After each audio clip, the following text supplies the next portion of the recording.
Welcome everybody to both sides of the conversation to tonight's Hidden Gem segment, another segment of highlighting our community, people that are impacting our community, businesses.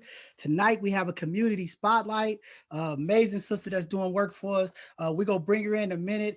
Before we get started, just want to first thank everybody who showed up this weekend for the Black History event. What an amazing time to hang out with people in the community, show some love back to the community. It was an amazing, amazing show. Thank you everybody who participated.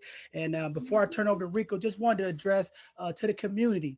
There's been a spike in the increase of crimes happening to some of our seniors and elders of the community. And we just want to make sure community understand we cannot be praying and doing cowardice acts against our seniors and elders of the community.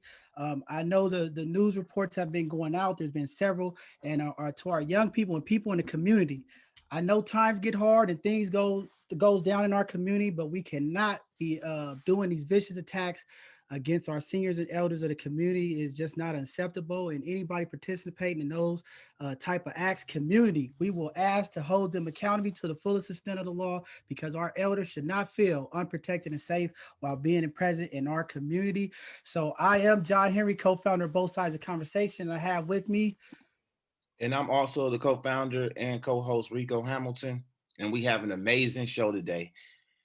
This person is not only a community spotlight, John. Did you know that this person is also a Black History spotlight, right? So Yes. Did you know that Karen, Miss Roye, that she's the first Black woman to be in the seat of director of the Department of Child Support Services. Did you know that, John? I didn't know it. I just found out. So she made Black History. So congratulations. Happy Black History to you too. Right. So I'll go ahead and read her bio because we definitely want to get in and we definitely want to just, get into the conversation. So I'll hurry this up and read her bio. Ms. Karen Roye was appointed director of San Francisco Department of Child Support Services by Galvin Newsom in 2004, where she has been a pioneer in introducing innovative programs and collaborations that revolutionize child support services, delivery and custodial and non-custodial parents. She has held the seat on the San Francisco Reentry Council since 2006. Wow. I think I was on there with you, right? Okay. The Family Violence Council since 2007, the Sentencing Commission since 2012. Additionally, she has served on the California Board of Behavioral Science and the Board of San Francisco chapter of the National Association for the Advancement of Colored People. Prior to her current position, Roye served as the budget analyst for Mayor's Office of Budget and Legislative Affairs, assisting in the development of the city's 2001 and 2002 fiscal year budget for Mayor Willie Brown Jr. Okay, another brother, right? This Black History, y'all, Jr. Her career with the city and county of San Francisco has begun since 1998 with the position as a budget analyst with the Bureau of Finances for San Francisco Public Utility Commission. Before joining the city and county of San Francisco, she was an assistant vice president at Manufacturers Hanover Trust Company. And that is Miss Karen Roye. I'm just gonna go ahead and introduce you. She's an amazing person doing amazing things. This is only a small piece of all the amazing stuff that she got going on currently, doing a lot of community advancement with Mega Black and all. Every time I hear her speak, everything that she says is always innovative and trying to think outside the box. So without further ado, Miss Karen Roye. Wow. Thank you so much. Thank you. Thank you so much, Rico, for that amazing introduction. And good evening, everyone. And thank you to both sides of the conversation for inviting me to this evening's discussion. I am so excited and filled with love to be here. So this is amazing for me. I'm also very excited to share what's going on in the child support program in San Francisco. And top of our issue, the very top issue for us is in our county, and the number one priority for our program is helping families within our communities remain in our communities. That is the goal. That is what we are working and striving for. And our program in child support in San Francisco is really striving to empower our parents to provide for the economic support of their children. Our vision is to ensure that children receive the financial and medical support they need from their parents to be healthy and successful. And that we work with both parents to ensure the best outcomes for their family. So this is a family affair. Our current caseload supports 7,746 children. And 73% of our caseload are families currently on or have previously received public assistance with annual incomes that range from moderate to below the poverty line. Our clients are predominantly African American and Latino, and 97% of the parents paying child support in San Francisco are fathers. We recognize that Black and Brown families in particular are facing two pandemics, COVID-19 and the increased racial inequity that it brought to the community. And so I feel like it is our duty as public servants to do all we can to help the community. Over 10 years ago, the department restructured its service delivery systems from one that is punitive and based on enforcement only to one that is family-centered, helping fragile families meet their economic commitments to their children, creating stability, strengthening family ties, and fostering cooperative parenting. The San Francisco Department of Child Support Services is absolutely here to help. And let me just let you know right now, we have suspended all driver's license suspensions. So it's been put on hold. We understand that you need your license to get the job, to take care of your kids. And so we're here for you. And we're making sure that that is the steps that we're taking. And every step that we take, it's about lifting people up and not holding people down. We understand that sometimes child support in its best work can present barriers. And it's my goal and the goal of my team to remove those barriers and keep lifting people up. So we understand that licenses can be suspended by other agencies and public other agencies and other public reasons, multiple reasons.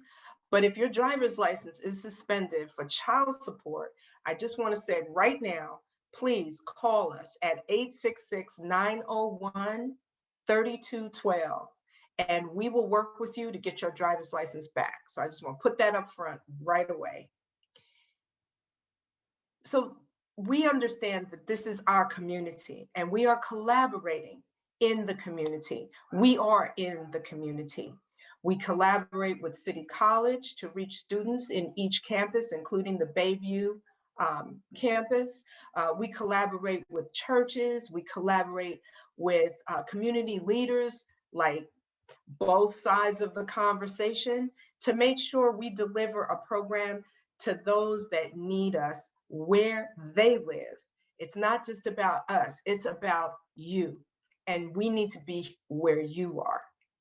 We help parents to build realistic orders that are in line with a parent's ability to pay and what their children need, helping both parents to navigate these waters. We are one of very few counties that are offering parenting time orders when appropriate to help parents share time with their children. We hear a lot from our parents saying, I don't know how to have these conversations. I really want to see my kids. I just don't know how to have those conversations. Can you help me? Yes, we can. We can help you with those conversations.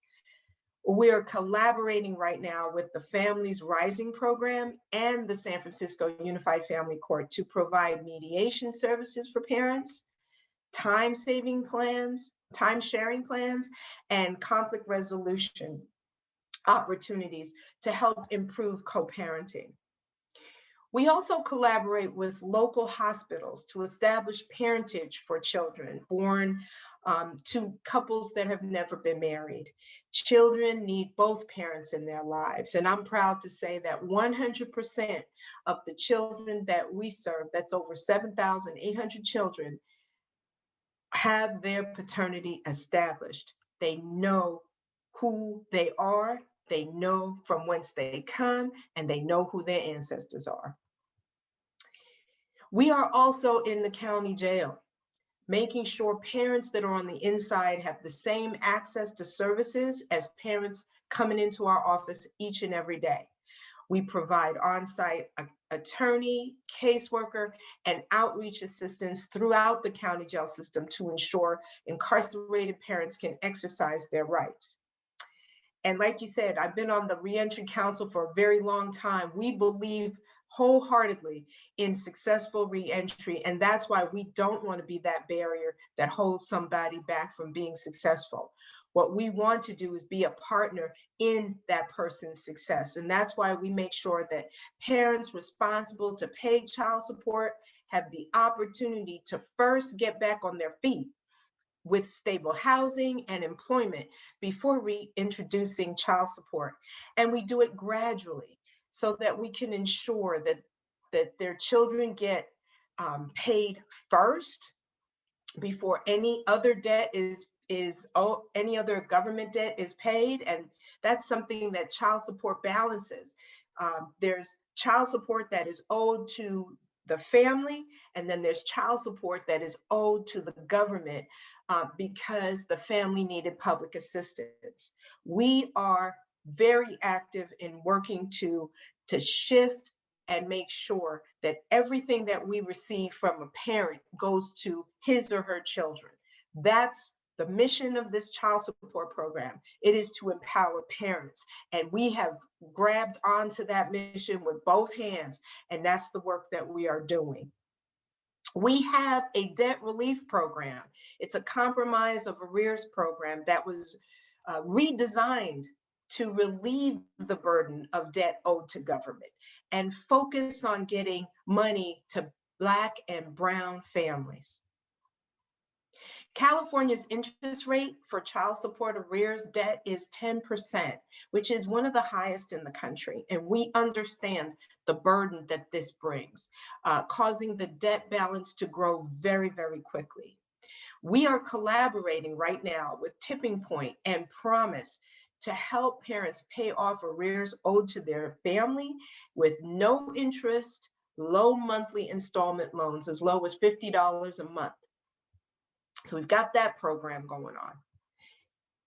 We also understand that many parents simply cannot make those payments right now, and we understand why. The department is committed to do more to assist all parents in their effort to overcome barriers and become successfully employed in the local economy. And we know the challenges that this economy presents right now, particularly with COVID-19. We understand that many parents are struggling and that they need our help and we need to step up. And so we are working to, one, review and modify orders so that they make sense for where parents and families are right now. And then we also continue to refer parents to the Office of Economic and Workforce Development to help them get prioritized in that office and also, get them back into the workforce. So we're working very, very closely with workforce development. Our services also include, as I mentioned, the establishing of parentage, locating parents, and setting up and establishing child support orders. We also establish medical support orders, making sure that kids have the insurance that they need. And then we also assist parents in meeting those goals. Again, you don't have to do this alone. We're here to work with you. We're here to work with you so that you can be successful doing what you need to do. And that we understand that during the COVID-19 pandemic, it's a challenge. All of our court hearings now for modifications are all by telephone. You can also appear online virtually. Just contact our office and we will help you. We are there to receive your call and to do all that we can to help you. This program is an automated program. The San Francisco Department of Child Support Services is part of a statewide program with one automated system. And that system is on its track. The only way to interrupt that system is to call us and let us know you need help. We will be there to help you. We pride ourselves in our office of being culturally competent. Our caseworkers appreciate and respect cultural differences and take them into consideration in order to effectively provide excellent customer service to our parents in a reliable way. And if it's not working out, please call me, send me an email, I'm on it. The department has prioritized also language access, understanding that absent effective communication, a culture of inequity in service delivery is very possible. We regularly analyze and criticize our internal systems in relation to client feedback and concerns to ensure that systemic barriers to access do not occur. And I am proud to say we are doing the work. And finally, I just want to say that we continue to build this program by listening to what you need and to help you support your family in the best way you can and to help all families come together. That's what we're about. That's what we're about. That's what we want for the Black family, for the Latino family. That's what we want. And with that, I'm happy to take any questions that you may have. Wow. Powerful stuff there, Karen. I just want to say, um, for community, this is what leadership look like. And I can attest to her team, dealing with Albert Turner, working with Jasmine Smith, professionals. I mean, these people are Yes. doing the work, making sure that we are connected. And I just want to give a little background as to some of the community that may have not known why Karen is here today, because we had at the end of last year a three-part series talking to our mothers of the community, talking to the fathers of the community, and then we had the mothers and fathers come on our platform and talk about some of the struggles, some of the issues and things that they've dealt with when it comes to child support, family court, and it's been a struggle. And just to hear the services that Karen and her department is providing is very informative information. And I know how intentional she is about getting things done, because I spoke with you and man, I said, this sister right here, I can't wait to work with her. She is driven and she is a no nonsense type of person when it comes to getting things done. She said, hey, let's get on this next week. So I can just only imagine the type of leadership role that she's taking place with her staff, because she is definitely a no nonsense type of lady. Great leadership, doing amazing things for the community. And then also community has reached out and talked about the difficulties sometimes reaching our elected officials, reaching some of the city departments. And that's what we're trying to do here at both sides of the conversation, because sometimes people want to know. See, so we bring you the faces, the heads of what's going on, so everybody can navigate and see that there is a care for community and our elected officials to make sure that community get the services and the things that they're needed. And I just want to thank you and commend you for that. And thank you to your team, Albert. We have some things that we're trying Yes. to impact our males in the community.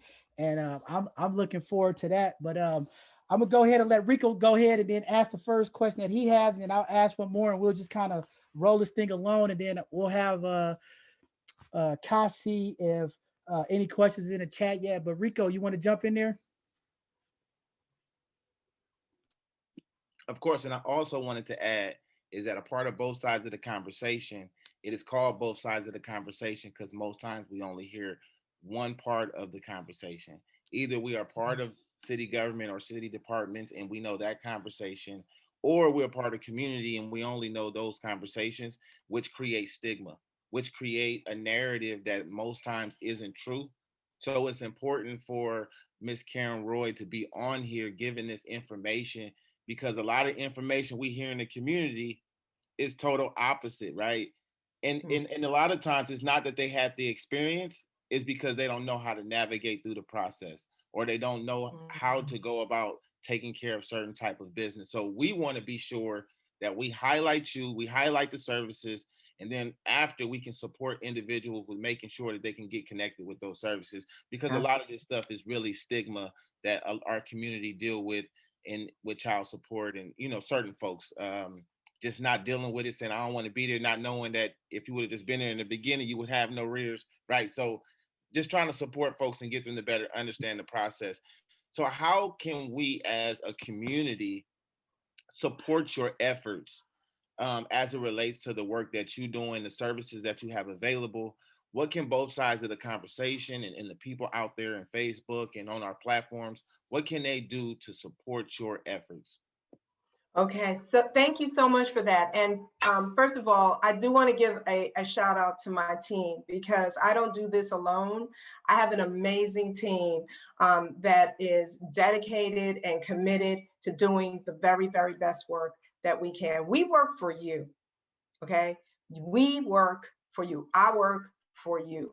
And I'm real clear about that. That is where I feel like we start with the fact that you are my client and I am here to help you. The first way that I think that can really help get the message out, you're doing it. A platform is amazing.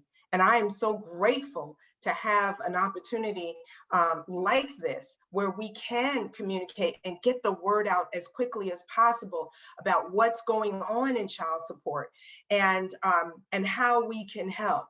For instance, when the initial stimulus money came out, a lot of folks were impacted by that.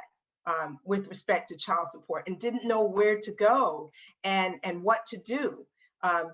Contacting our office directly is the way to go. Call us, 866-901-3212. Call us and let us know what is happening for you, and we will do all that we can to help you.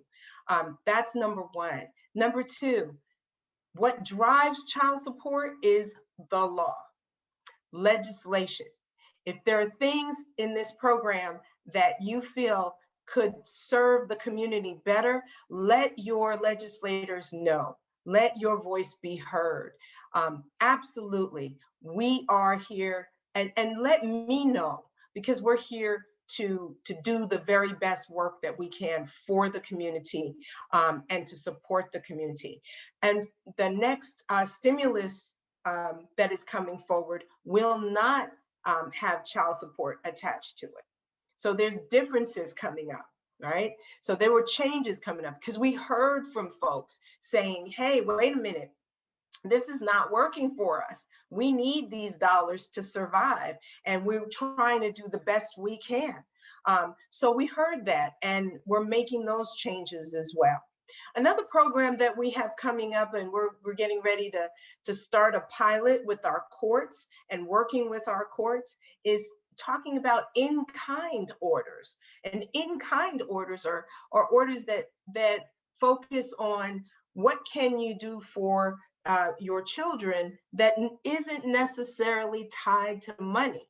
For instance, you can take care of the kids over the weekend while mom's going to school, or pay a PG&E bill, or help out with groceries, or whatever can be done. Because in this time where we're struggling, we really have to open up and think outside the box. So your ideas, collecting ideas from the community on how we can improve this program, that's what I'm looking for. And that's really, really helpful, because at the end of the day, like I said, we work for you, and this is your program. So if you don't like something in this program, let us know, talk about it, and bring those ideas forward, and let's work together to improve this program for the community. This program was originally designed with a different mindset, and we have been changing that program over the years. We have to change. It has to change and be flexible with where people are today. And so I really appreciate the feedback. I really appreciate the ideas. So I just want to jump in there, and I don't want to give it all up, but I know we talked about some things that we want to do. But for community, just hearing from you on some of the things this reform could look like in our family courts and child custody, a couple of things that came out of the conversations that we had with the fathers of the community and mothers of the community. One thing that the fathers was talking about was the percentage of time versus the amount. So we know that child support sometimes hold the percentage, the amounts paid by the percentage of time that the custodial parent has, right? So that was like one of the issues that they brought up. How do we get to a point where we can have a child and say, hey, this is the financial means, and not tie it to a percentage, because we know that the family court system has been unfair typically to men in the community when it comes to the custody and support. Not in all cases, but typically is have. That's one of the things. And then they brought up paternity. With the technology we have, right? We've had these cases where, fathers are in the rears and their life's been ruined by the rears. And then 10 years, they find out after a paternity test that the kid is not theirs. And now they stuck with these rears and all of this stuff. How do we navigate that? And then some of the women talked about enforcing mandatory therapy or family court for the custodial parents to do, to make the courts make it mandatory so that both parents are held accountable to those standards, and making some of the changes. But wanted to just hear from you, and what would that look like from your perspective? And if you want to elaborate on that, I think that'll be kind of helpful for the people in the community to understand what that could actually look like.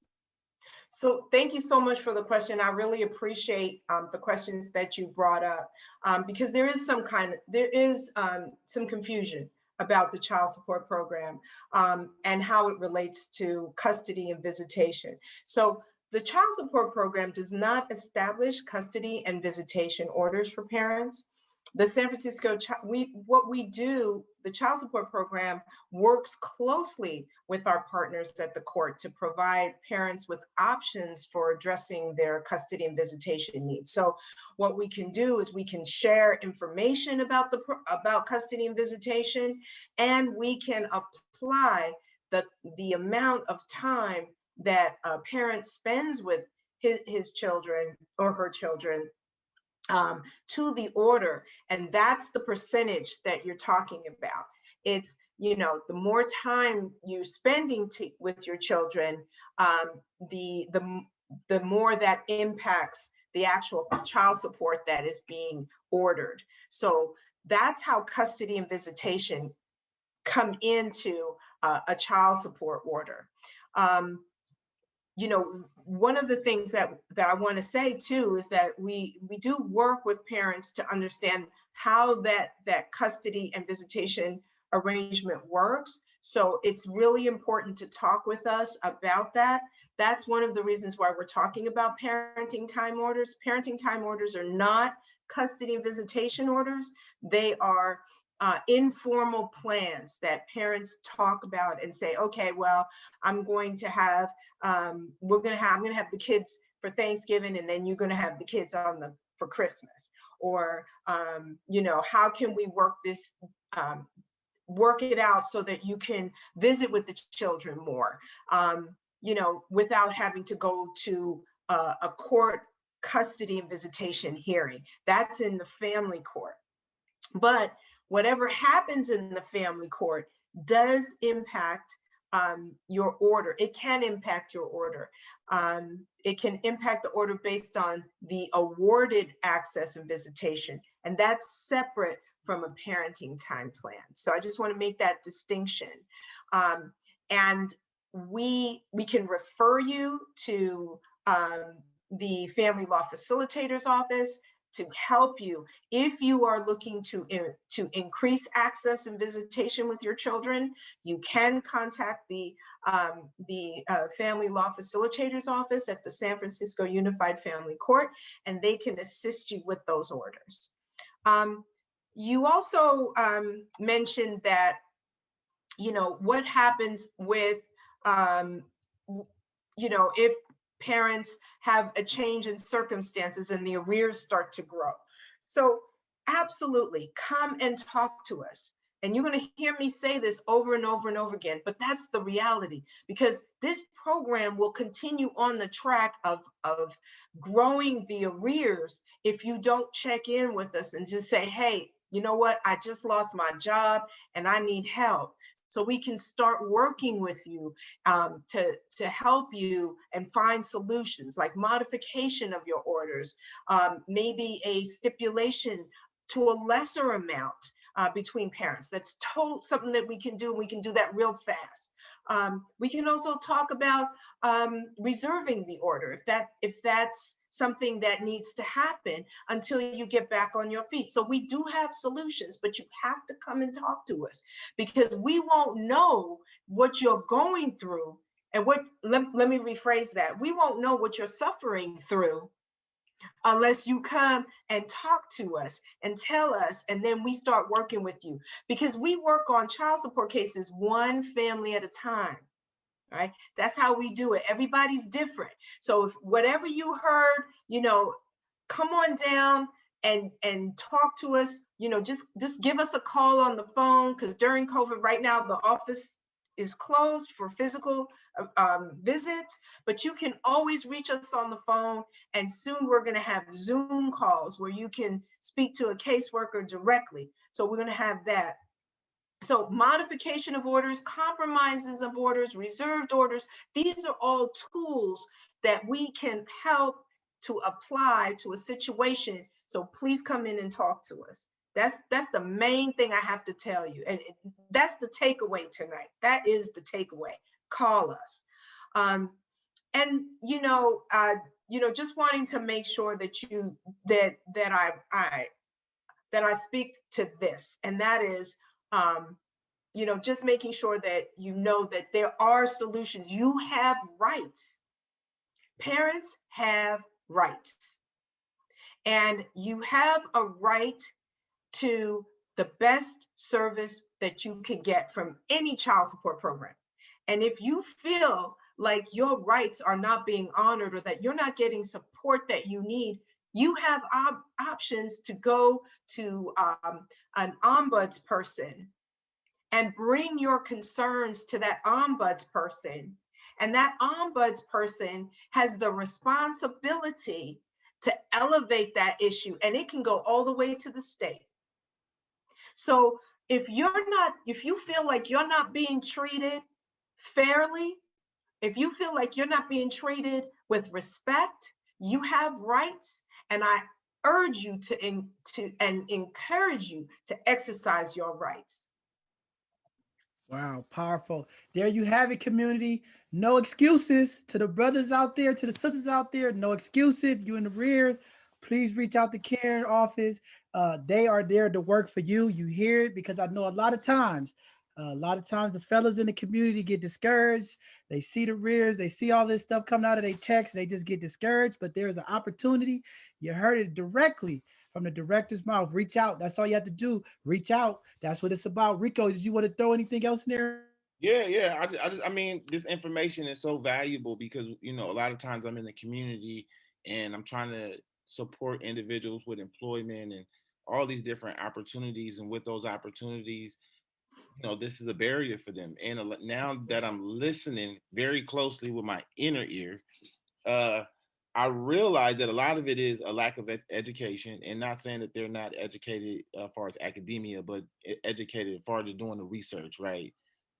Being able to understand the process, right? Mm-hmm. And I think that you really, really touched home when you said contact us, because and now I kind of feel weird on with even the work that I do, is that because I've never asked anyone, have you contacted them?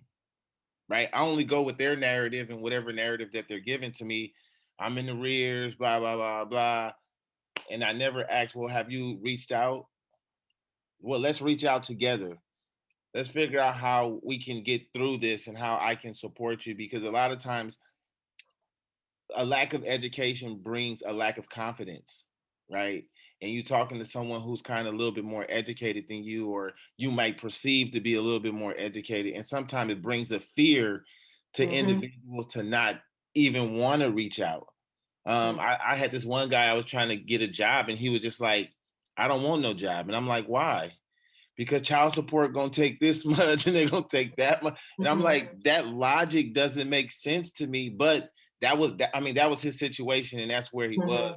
And I'm happy you were able to put more context to that, because now when me and John is out in the community, now we know. I know the beginning number is it 866?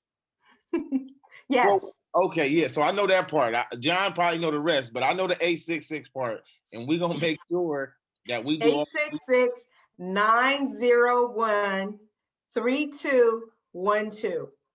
We're gonna make sure that we connect individuals. And I see my boy, I see Al in the chats, Rico. So we're gonna have yes, I have to say, hey, I mean, because we have amazing caseworkers. First of all, we have amazing caseworkers that are from the community there to answer your call, just like Albert Turner. Hey, Albert, he's on this call. He's amazing. They're doing the work. We're here to help. Let me just say this. I understand how that man felt, and he was in his fear. I understand. It is a very complicated program. There are lots of documents. There's lots of legalese. There's lots of things. You know, it's hard to understand the program, and it's hard to figure out what to do. And sometimes people just give up because they just don't know, what to do now. And we, over the years, haven't always done a good job of reaching out. That's why we're pushing our message out there. And that's why this platform, both sides of the conversation, I am so grateful for you, because you are getting that word out far and wide. And that's what we need, because the way this program runs, it's like a train on a track. It's going to keep going until you interrupt. And the only way to interrupt it is to call and talk to us about what's going on for you. What do you need right now? How can we help you right now? It doesn't serve anybody. It is not going to help your children if you are, first of all, this man, I feel for him, and have him call me. Please have him call me, because, I feel like if he has to work on, off the books, what happens is he doesn't get his insurance. He doesn't get his benefits. He doesn't earn the things that he needs for himself and for his family. I don't want to see that happen.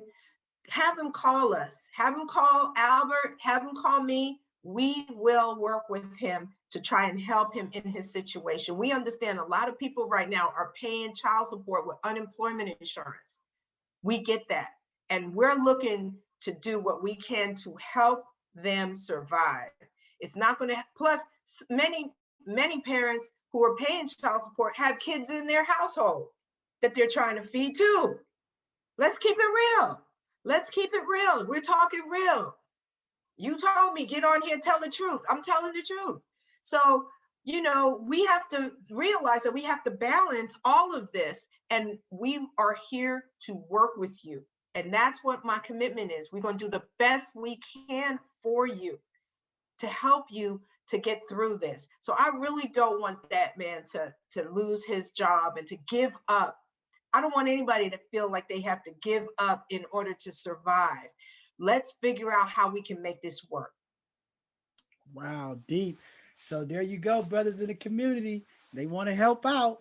And we're going to continue to do our part to help out and push the message. And I just want to say, Karen, we're going to open this platform up to you guys' offices. I talked with Al a little bit, but we have our educational Thursday. So every Thursday we do educational things, and maybe somebody from your staff could come on and educate the people, absolutely, how to navigate the system, how to go on the website and do the things that's needed, and they can go step by step. So that's an opportunity there for community as well. And we're there. we're going to keep doing that. We're on it. We're on it. One of the other questions, you kind of touched on it already about the driver license. Is it really feasible or unreasonable solution?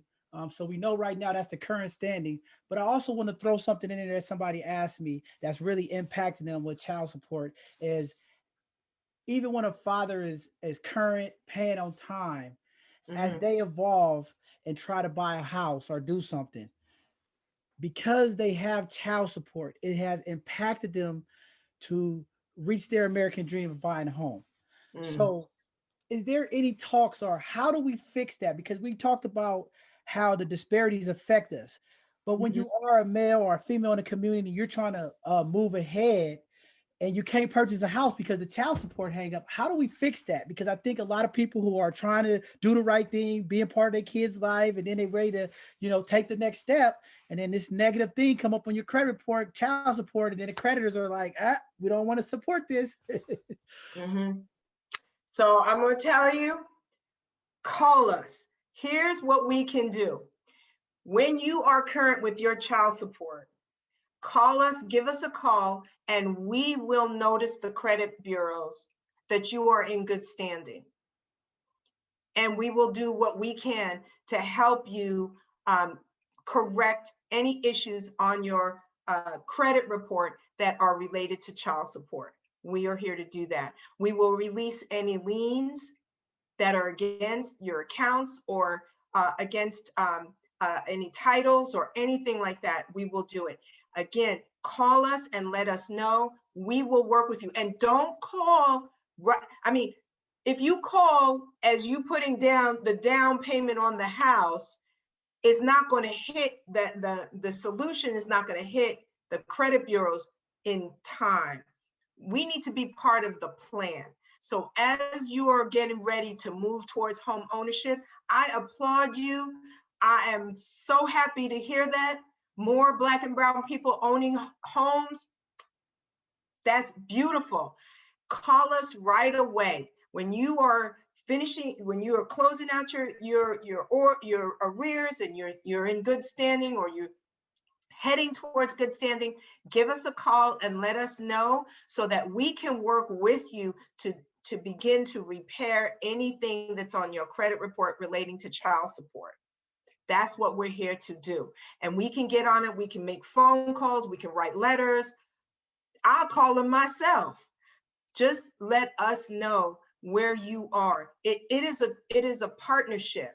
We're in this together. I understand that some of the enforcement actions that we have taken in the past have left people feeling very uncomfortable, scared, and not sure.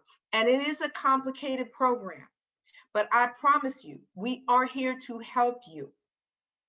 We are here to help you. We want you to get that house so that your kids can run around in that house and make all the noise and laugh and be joyous and do their thing. And you can have your family over for Thanksgiving, all of that. We want that for you.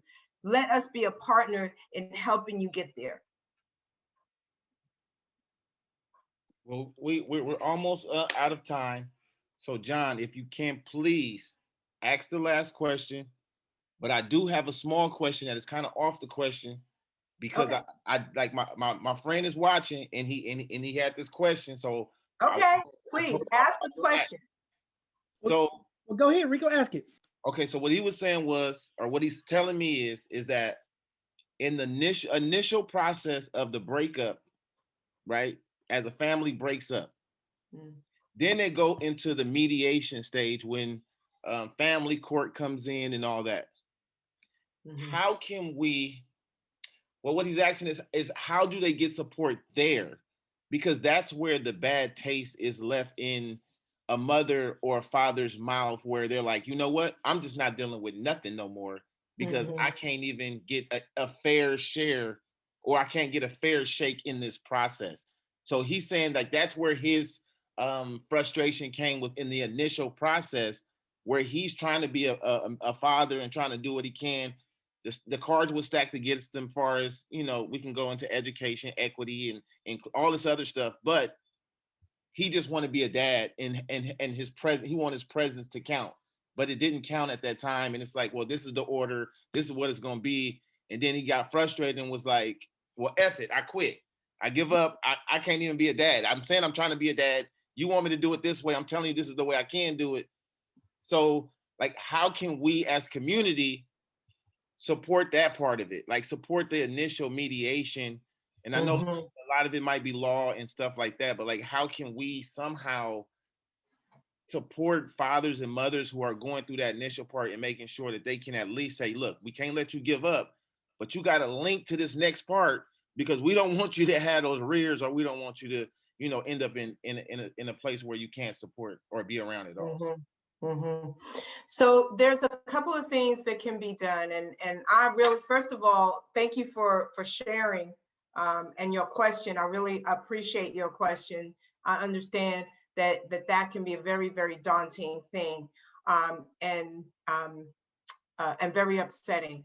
And I apologize for that for you going through that. I'm really sorry that you went through that. There are a couple of things that you can do. First of all, you can contact the San Francisco Unified Family Courts Family Law Facilitators Office. They do support parents, fathers, and mothers, but they're there to support you. It is at no cost, and they can help you navigate that mediation space and how to present your information in that mediation space. The second thing, this has come to light for me. I'm going to contact the court and ask the mediation team how a parent should proceed when they're feeling this way, like they're not feeling supported in that conversation. What can they do, and what are their options? And then I will make sure that information gets back to this table so that you can share that information. So I will use my seat and get that answer for you, because that hurts me. That hurts my heart. I understand, when parents are coming apart, it's already a very difficult conversation. It's a very difficult situation. Everybody's upset. And then to compound that with feelings of being isolated and not being part of that conversation and not being heard or not being respected in that conversation, that's not right.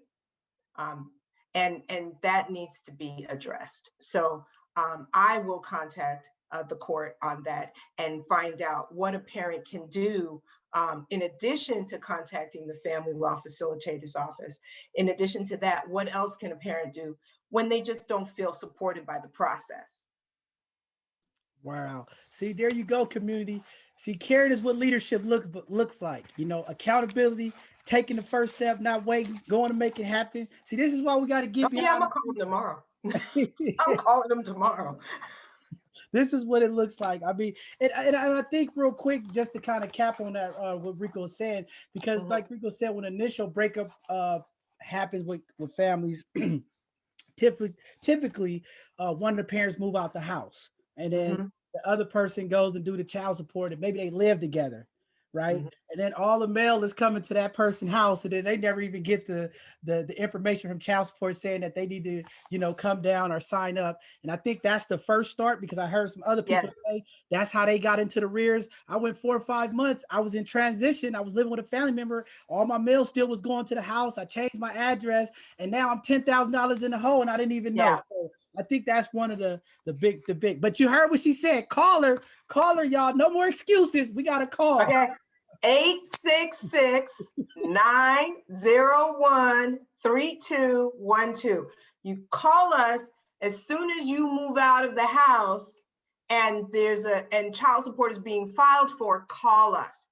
You need to know what your rights are as well as your responsibilities. And the sooner you call us and we can get things set up and get things on the right path for you, you wouldn't be hit with a $10,000 debt of arrears, because all the mail is going there. Let us know where you are, and we'll make sure that your informed and your documentation is all going to you, and that you have an opportunity to address that documentation. And if you need help going through it, we will provide you with help to go through your documentation. But you got to do what? What you got to do? Call Karen. Well, there you go, community. You got to be intentional. You can't wait. As soon as you break up, fellas in the community, go down there and make a call. I think that's very important. One last question. We got about 8 minutes to go. I know this is kind of outside of the area of child support, but it was a question that's going around. I know we had a big protest. Some of our team was out there. There seems to be a big issue. And I just wanted to get your thoughts for community just to hear the thoughts on the CPS standards and the handling of our Black and brown communities. And it seems that we have the highest rates of child removal when it comes to child support. And I just wanted to kind of get your perspective on it and just kind of, what do you think about this? Because it seems that our community is getting hit the hard by CPS, and that's also impacting our families. But I just wanted to get that from you and just see how you feel about that, or what's your thoughts on it? So I think the challenge here is that it is a very deep challenge. It's a deep problem. We are the population that is seeking the help from public assistance more so than any other group in San Francisco. We make up the highest number of families that are impacted by the child support program and by public assistance. And so that in and of itself are the sheer numbers of us receiving public assistance, because again, we're struggling to keep and stay into the workforce. That has hurt us. And I think that, I can't speak for the Human Services Agency, but I can say that from the child support perspective, our goal is to try and help folks not come into the child support program, but to resolve matters before they get there, before you have to come into the child support program. That's my, how can you resolve and work together? If you can't, you can't, and you come in, and that's fine. We're here to help you, and we will help you navigate. Sometimes you just can't have that conversation. I feel like, when I think about racial equity, when I think about, me on a personal, when I think about how systems impact the Black and brown community, I see us overrepresented. I see us overrepresented in those programs, and I see us overrepresented in the jail. I see us overrepresented in this area. And I say to myself, what can we do to stem the tide of that overrepresentation? And which way do we need to move? And what I feel from my work, not only with child support, but my work in the community, working on the Reentry Council in San Francisco, on the Community Advisory Board for Reentry and AB 109 money in Alameda County, and the Boys and Girls Club, and the NAACP, and what I realize is that we have to lift ourselves up. We have to rely on ourselves to move forward, and we have to support one another.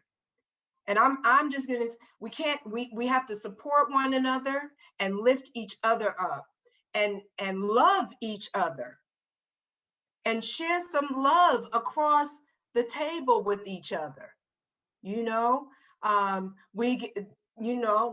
Like Tupac said, we gotta eat right, we gotta live right, and we gotta treat each other right. That's what we have to do. We are a powerful people when we come together as one.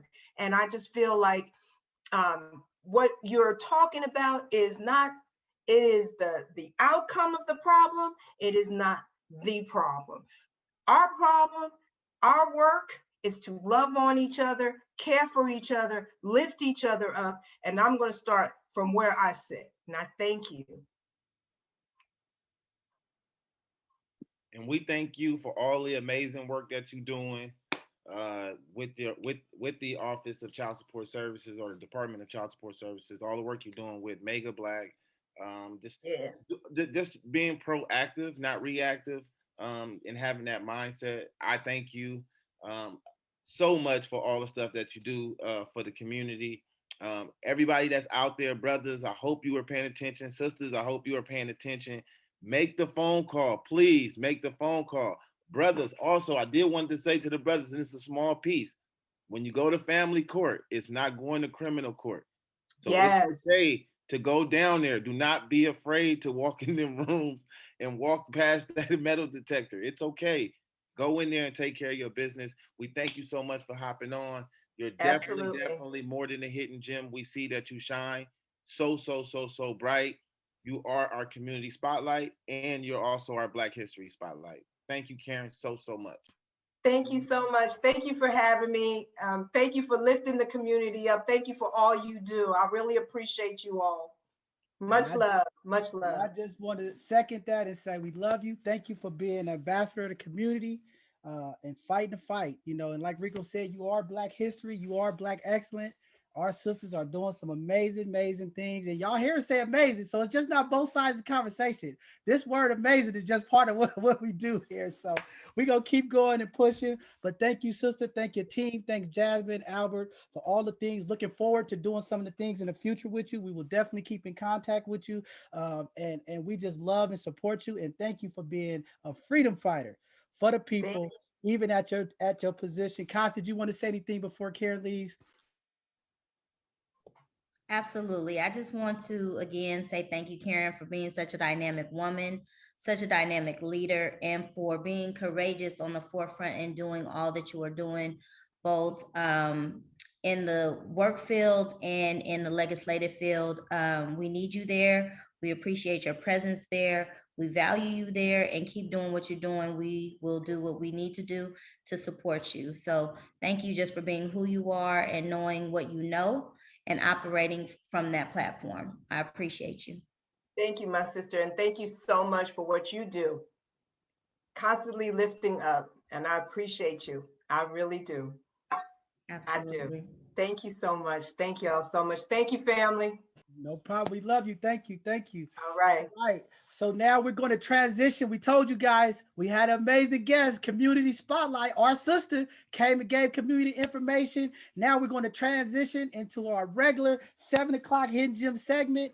We got some phenomenal people coming on. We have a business owner, a young business owner that I'm proud to introduce tonight because one, she's a young entrepreneur, but she is my niece and she is doing some phenomenal things. A young businesswoman, being a mother and working and just impacting the community, giving back to the community. So I am excited. So with that being said, Rico, we're going to go ahead and open up. You want to welcome everybody to this 7 o'clock hour, to all of our guests, and we'll start getting them, bringing them in one by one.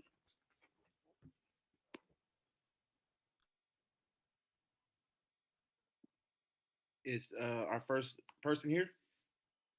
Yeah, I introduced her. I introduced the first person. I will Okay. go ahead and introduce it. So we're going to start off with our first hidden gem tonight. She is a business entrepreneur.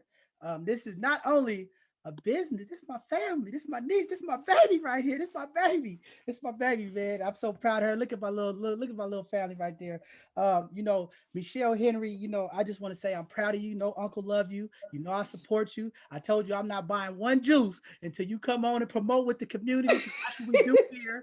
We support our Black and brown business, but you got to come on the platform before you get any money from me. And you showed up and showed out, and you're here tonight to promote your business. And I'm so proud of you. I know you just getting this thing off the ground, and here at both sides of the conversation, we always talk about our Black and brown businesses. We want to support them and uplift them. We don't care if you have one employee or no employee. If you just started, we want to get behind you so community know who you are, where you at, what you doing, so we can help support and have our community patronize your business and do the things that you're doing to help elevate your business. My niece grew up here in San Francisco.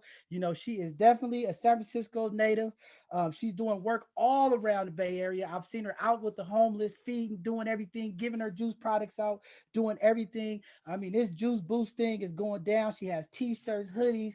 She's doing a lot of stuff. So I'm going to go ahead and bring her in and just let her talk to the people, explain to the people your juice, what you're doing, what's in it, how it affects them, how it helps them. And go ahead and share your product. Make sure you leave a way for people to contact you, how to catch you on your Instagram, your Facebook, your phone numbers. Give all that information out, because once we put it on our website and we replay it, people are going to be watching saying, this young sister here, we got to go support her, and you'll get your first donation of support from both sides of the conversation tonight, because that's what we do. So go ahead, Mieshael Henry, come in and tell the world what you're doing, your product, and how you're affecting the community with your juice. Hey, good evening, guys. So my name is Mieshael Henry, as my uncle introduced. This is my baby Jade, and I am the owner of Juiced Out. Juiced Out was created because, you know, we are in a pandemic right now. We are still going through the whole flu season. We're still going through the cold season. I currently work in the medical field, so just being in that whole dynamic of people, and you know, seeing people come in and out to get COVID vaccines, to get their flu shots, to come in there dealing with other underlying sicknesses, it really just opened my eyes like, man, like I need to do something different. Because, you know, dealing with the healthcare field, they push a lot of pills, push the pills, push this, push that. But why can't we just, you know, have our own natural growing stuff from our backyards? And a lot of this stuff comes from the farmer's market, comes from the backyard. There's no added sugars in none of these drinks. Everything is just all natural fruits and vegetables. Jay, you want to tell them which ones is which? Go ahead. So this one is yellow, is pineapple explosion. This one is purple. Purple matte. So we have Sunsplash here, which is pineapples, mangoes, oranges, ginger, lemon, and I think that's it. And then we have Purple Madness, which is turmeric, beets, radish, and red apples.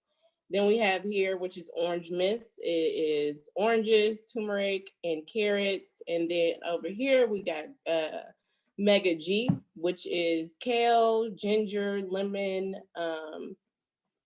I gotta look at this. Kale, lemon, ginger, green apples, celery, and pears. Also wheatgrass. And then here I have some ginger shots.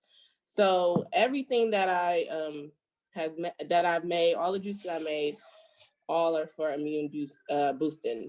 Like I said, it's a lot of us that are, especially in the Black community, we don't have enough nutritional foods or juices. Like, you know, we tend to go to a soda, or we tend to go to a juice instead of drinking water or picking up an apple and eating it. Like, and it's crazy. It just baffles me all the time. It's like, wow, like, you know, we should be drinking something or eating something that's healthy. And then again, I also do give back to the community.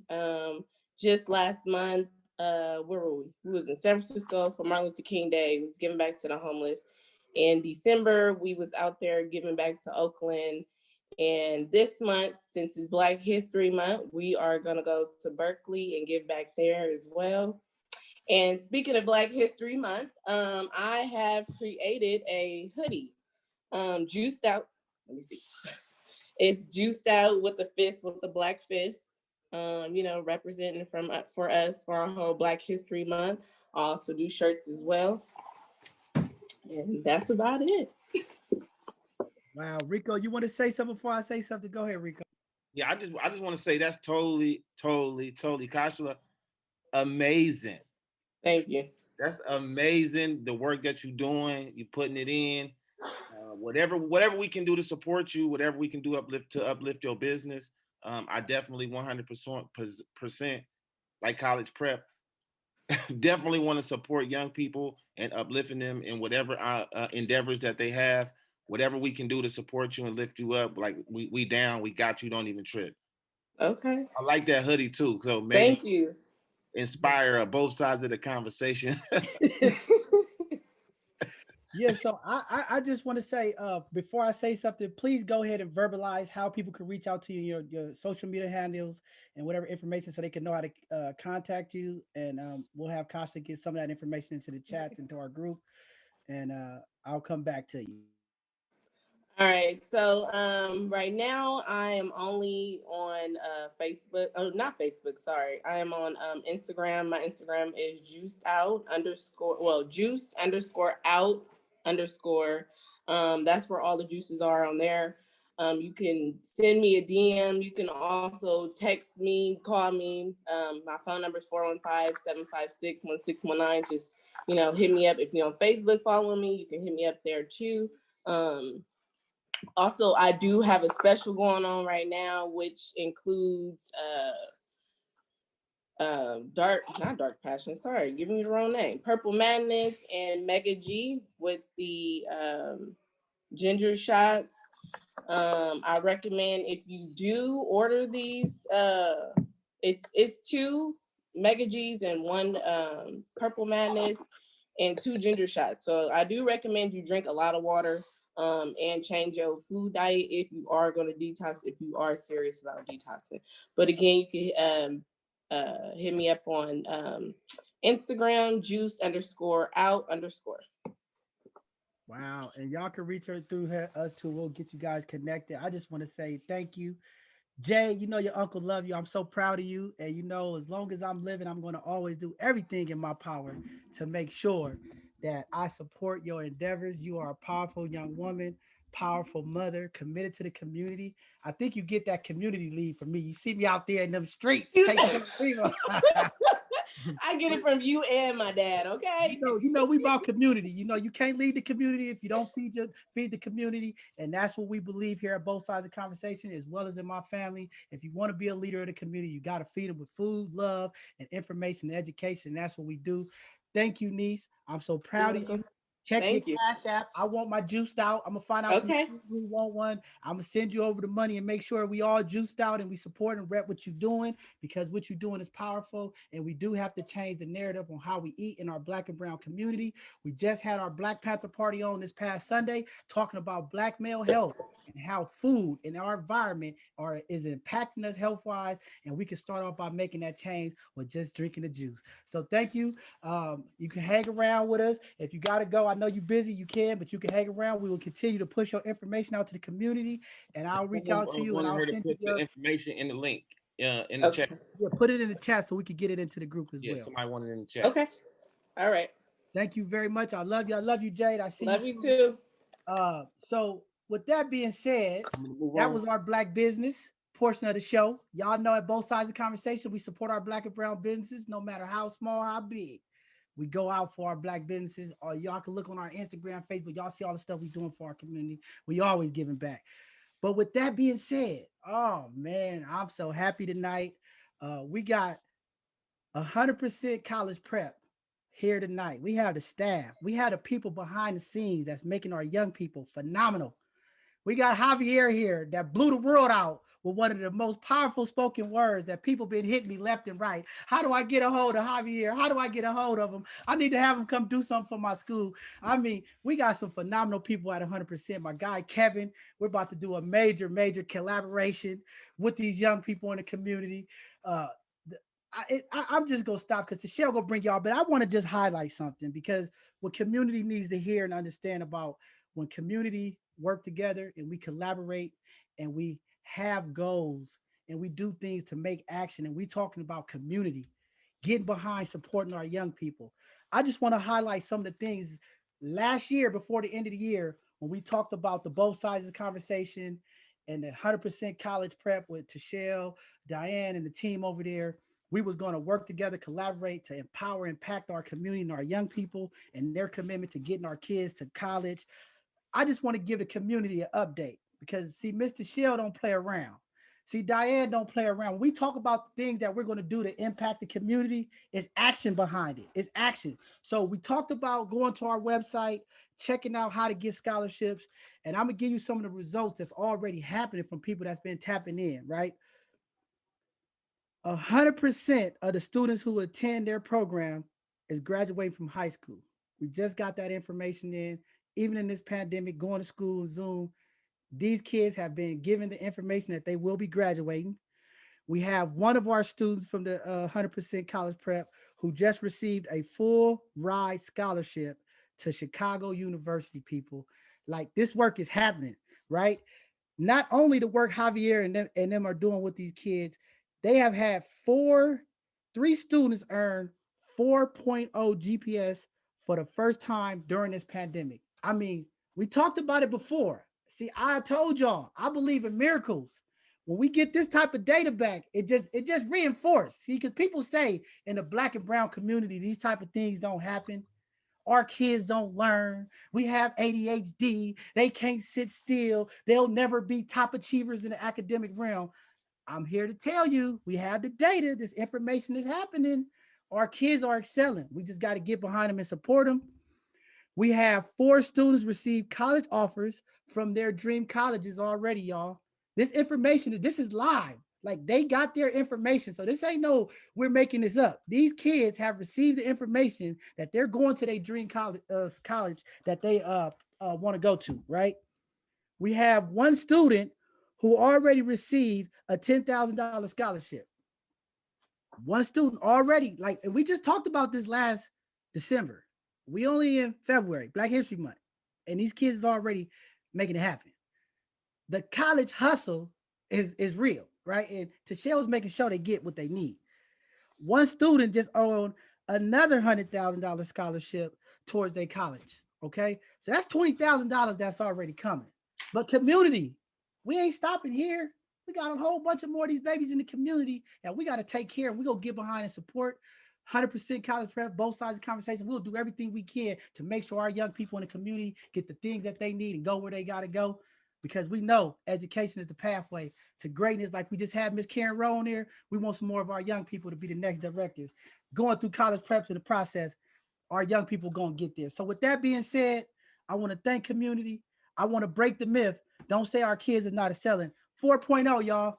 4.0. Education is powerful, and 100% college prep is doing that. So with that being said, I'm going to turn it over to Michelle and introduce our 100% college prep hidden gems for the night. And Javier, if it's not too much to ask, my brother, I know you did that spoken word on Saturday, but I got to hear it again. And the people that missed it got to hear it again, because you touched some lives and people are calling. You are a superstar and you are Black history, my brother. Thank you, John, for that warm introduction. I don't know if I gave you the dollar amount, but yeah, last year, Deontay's not on the call with us, but $645,000 in scholarships. So this year, we trying to double up. That Nipsey Hussle song that Shekia got me on. So before y'all today, you see an elite class, a noble class of human beings. We're Black educators. I'm going to start with seniority, if you don't mind. So I'm going to read from the script. I get nervous. Kevin Williams is a Black educator who worked as a special educator teaching Black students for 4 years in a school district. He is now the parent liaison for Alice Griffin Housing and a student success coach at 100% College Prep. Kevin created the walk-in school bus for students in the morning in order to eat healthy meals before school and have positive affirmations before they attend school. He is the conductor of the Get Caught Reading Literacy campaign in Alice Griffin. He and I personally delivered many libraries to every family in Alice Griffin, AKA Double Rock, in order to bridge the gap to literacy. Kevin and I went to college together. I gave him every pencil and piece of paper he had because he would come straight from work with nothing in his hand. And so he and I, we're joined at the hip. And I'd like to introduce to you my brother from another mother, Kevin Williams.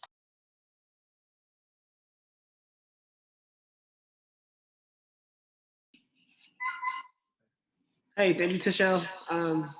Couldn't have put it better myself. Devon, you got to lower yours because you're in the same spot.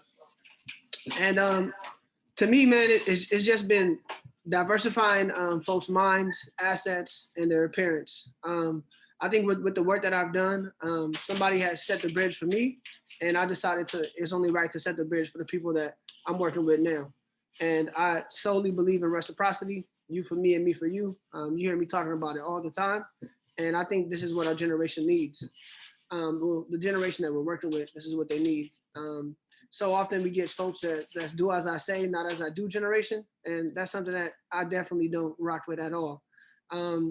As I mentioned, the three components that I've been rocking with lately heavily have been diversifying your mindset, your assets, and your appearance. I think it's imperative that we talk about that at an early age, right? Talk to young folks about what does that look like to diversify your mind? What does that mean to meditate? What does it mean to, be able to be the boss of yourself so nobody else can control you, right? And then also we talk about diversifying your assets, right? What does it mean to get a Bitcoin when you see these folks and with the whole stuff about GameStop? And it's just a matter of, any chance that we get, we talking about these things. And then also your appearance, time and a place for everything, right? It's okay for you to switch it up every once in a while, right? Just so that, you're able to fit in every situation. So I think just giving our young folks options, but also hearing their voice, right? Not just dropping those options on them like, hey, this is what we're doing and this is how we're gonna do it. Little bro, what do you need? This is how we're gonna get through it together, right? As opposed to me just dropping something on them. And I think the biggest thing for me is just building relational trust with folks and being able to come in and work on the foundation of relational trust and work from there. So that's just a short snippet of myself. We can talk more in particular later, but as of now, that's me and that's what we've been focusing on in AG. Y'all mind if I say something real quick to share? I don't mind, but for the sake of this Okay. conversation, Kevin, I need you to refer to AG as what it was. Okay, Okay. My bad. I'm so used to talking to folks that doesn't know what double Right. rock is. Right. I mean, double rock was named after the two rocks right there in the back, and folks named it double rock. It's now named after a white philanthropist who we don't even know what she did really, and we got her name in that community. We should really name it after some of the folks. Now the new double rock is named after Aurelius Walker. Me personally, Aurelius Walker is a great guy, but I would like to see some of the folks in there like aunties and grandmas that's really been pivotal in that community. Me personally, I would love to see Auntie Jackie in there, man. She's done a lot in the community and still continues to do some today. So I'm pretty much done with my spiel for now. If there's any questions, I'll be glad to answer them. Go ahead, Rico. No, I just wanted to commend you for the work that you're doing. Just basically listening to what you're saying and hearing you, I definitely can tell that you have some amazing impact. I mean, a lot of us talk about the work and we talk about the work that we're doing, but just hearing you and listening to the way that you articulate yourself and what you're saying, I can tell that you're getting some good impact, like the impact that you're in the exposure, right? The way that you exposing young people to different ideas and different concepts, it's creating the good impact that you have in on their lives. So I commend you with dealing with those young people out there in Double Rock, Alice Griffin, Aurelius Walker Way. I got family over there. I love y'all over there. But yeah, so I mean, I commend you on all the amazing work that you're doing. Keep it up, brother. Anything that we can do to support you, I'm 100% down to support you, man. Just keep up the good work and keep the impact that you have on their lives. Man, let me tell you, like, hey Rico, that's dope because I'm so excited to start doing some things with Kevin coming up here because he is definitely doing the work.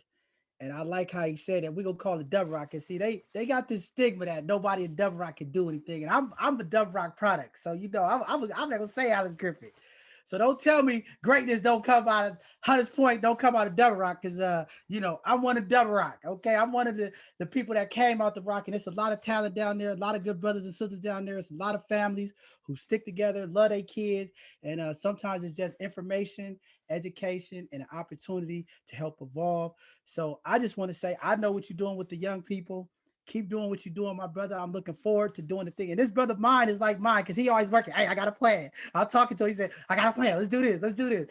So in the future, the way both sides and 100% is about to link up and do some things with the SF Rebels and Black to the Future, this stuff that we are planning to do is going to impact not only Double Rock, but our communities in San Francisco to really make a difference for our young Black and brown communities. And I'm just proud of you, brother.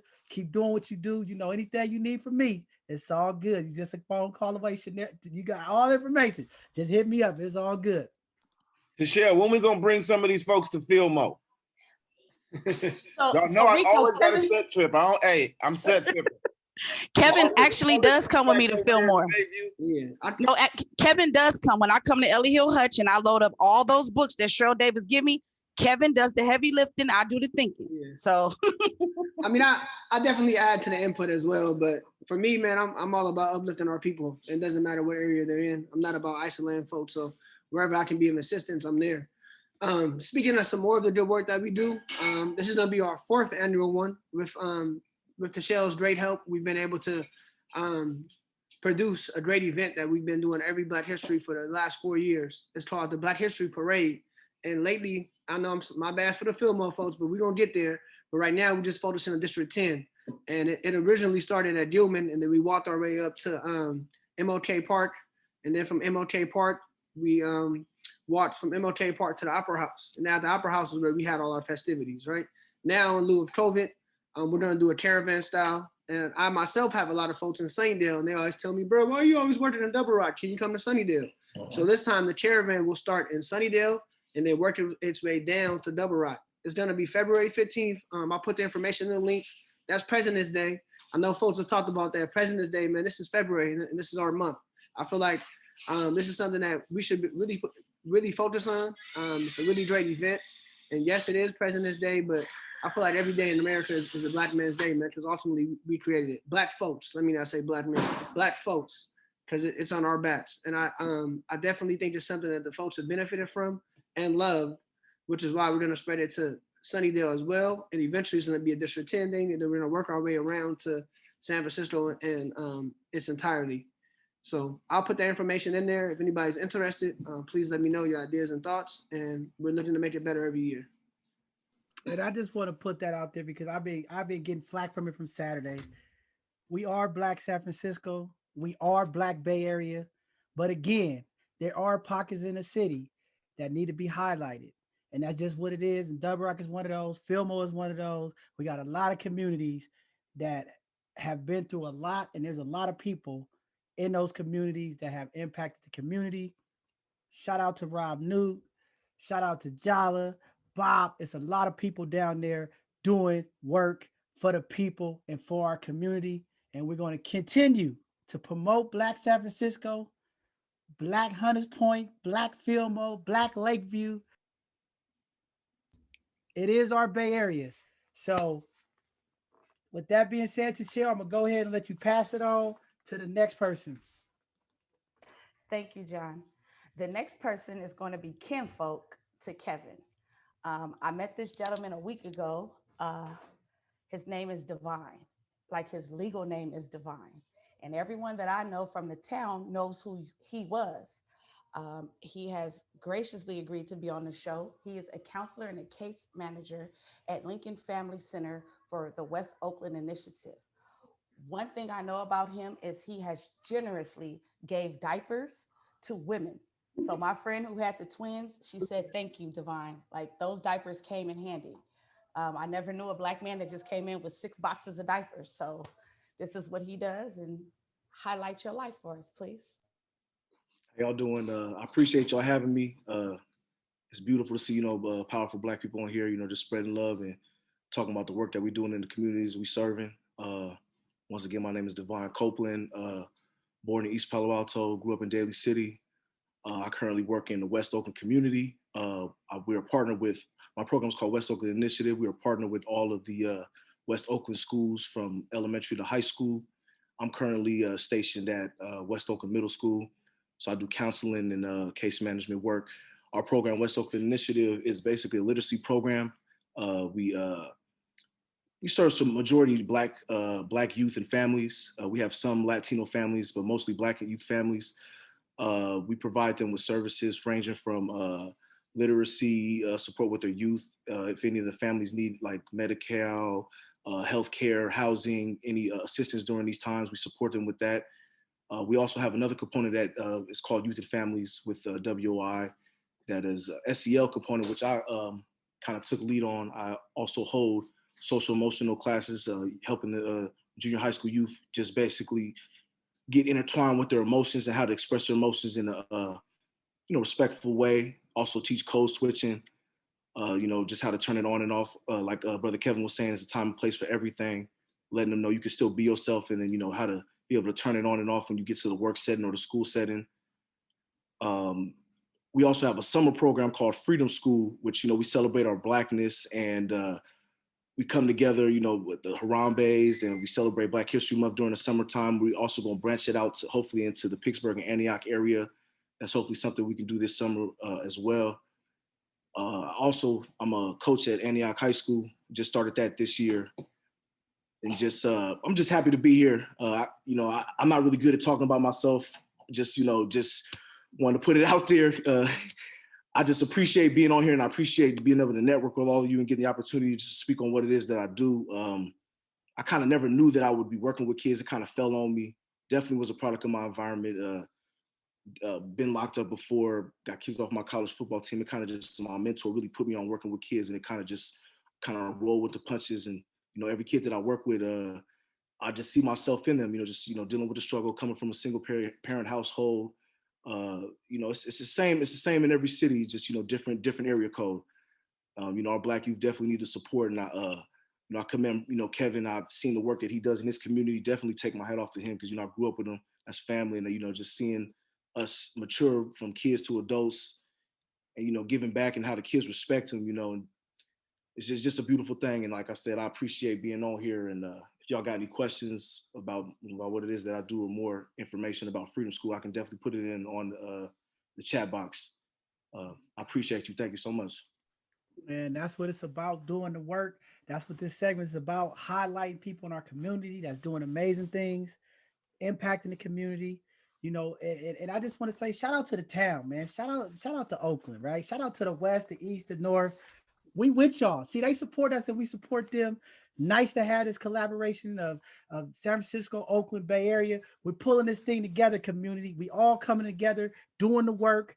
And that's why you a hidden gem, my brother. We want to give our flowers and our homage to our people. And we understand that people that do this work, they really don't want to be acknowledged. But again, we get tired of going to see people laid to rest and hear about all the amazing things that they've done over time and no one knows. And this is just our way to show homage to you and say thank you, brother, for this work you're doing in the community and how you supporting our young people. Rico, you want to jump in there? Oh, my bad. One more thing. I just wanted to, if I could do a shout out. I see it's live, but we did lose a couple of our, a few of our parents, and a couple of the people that we was working with in the community, Miss LaShawn. Just a shout out to her and another young brother. It's been a rough year this year, and yeah, we just need to stick together, stay together, and keep our community strong. And I appreciate y'all. Thank you again. No, definitely. No, we thank you for all the amazing stuff that you're doing out in your community. Definitely, we hoping that someone out there is listening and watching, and that we can connect the dots through our collaborations. That's how we build a better network. That's how we continue to plant seeds throughout the Bay Area, throughout the city, in these different areas, regardless of what's the area code. We all look alike, and most likely the issues are all the same. So, but I definitely do want to say we do need some of that in Filmo. but we definitely want to give you your roses right now. We want to give your roses right now, because a lot of times, like John said, we do give our people has a habit of giving each other the roses while we gone, right?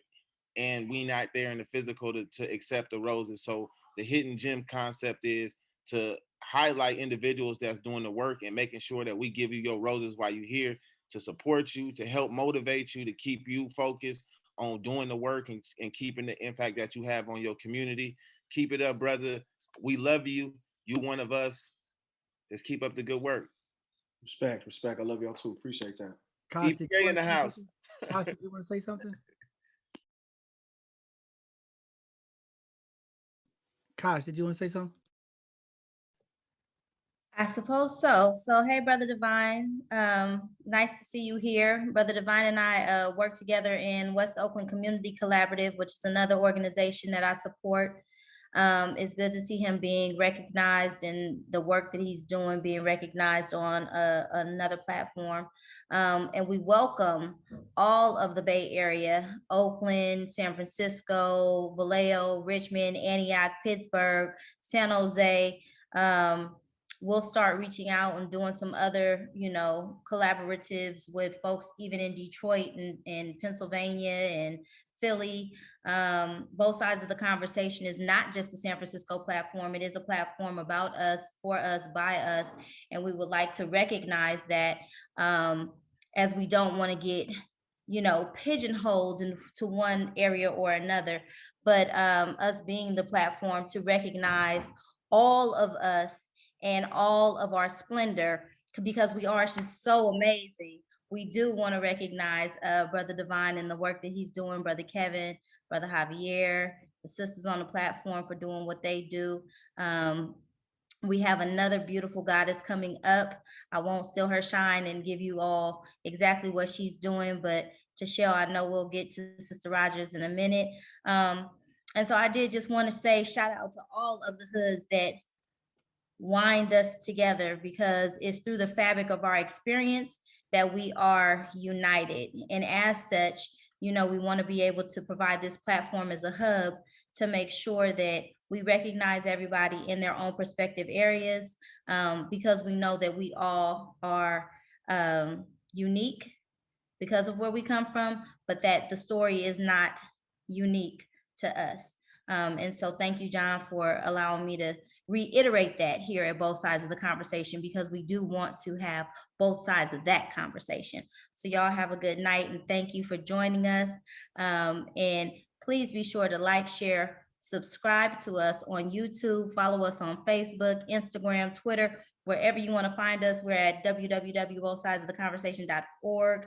Yeah, that's my shameless plug for Us by Us. I'll see y'all later. Peace. I just was trying to give Filmo some love because Rico just don't feel the Filmo love. Shout out to Collective Impact Uncle Steak over here doing the work. Rico, we gonna give you the love. The Mo is in the building. I just be joking. Hey, Rico. Go ahead, Mieshael. Go ahead and bring our next hit, Jim in. I'm sorry, you guys. I'm gonna do a whole segment on Filmo just for you, Rico, this month. I promise to the Lord. Before this month is over, I'm gonna highlight you. All right, our next hidden gem. Our next hidden gem is my first hidden gem. We have historical moments. When I started teaching, I was nervous.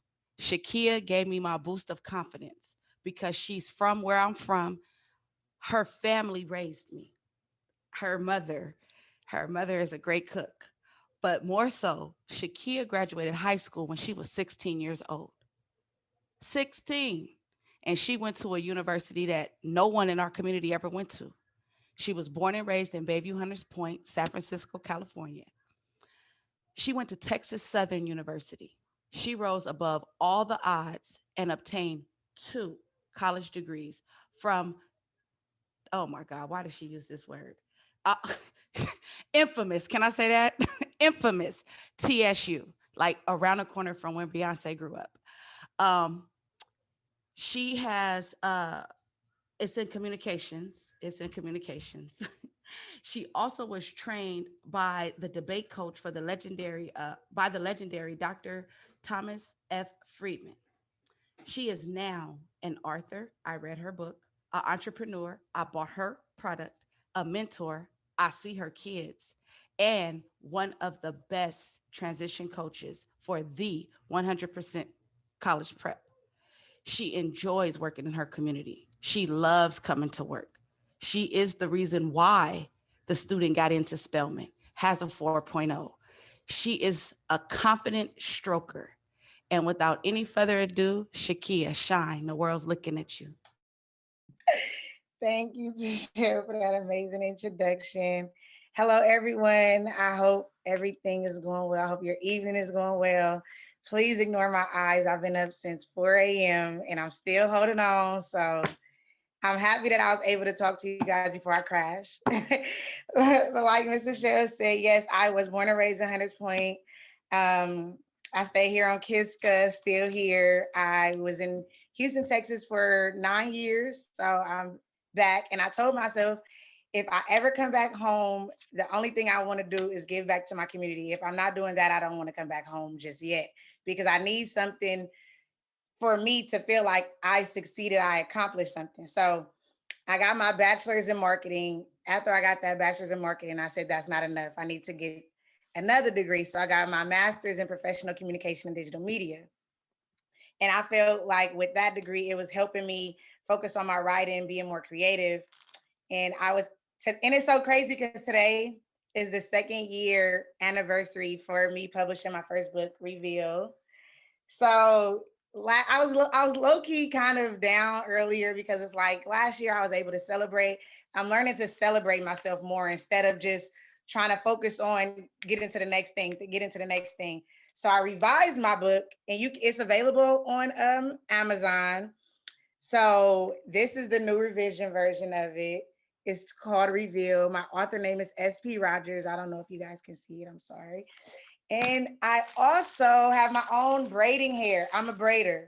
So I whatever gift God give me, I want to capitalize. I want to make sure that I utilize every gift that he give me. So I got my own braiding hair. It's me on the back of it. You never seen a dark-skinned woman on the braiding package. I know. I'm the first. But I have a new packaging, how it's gonna look, and I'm just very excited.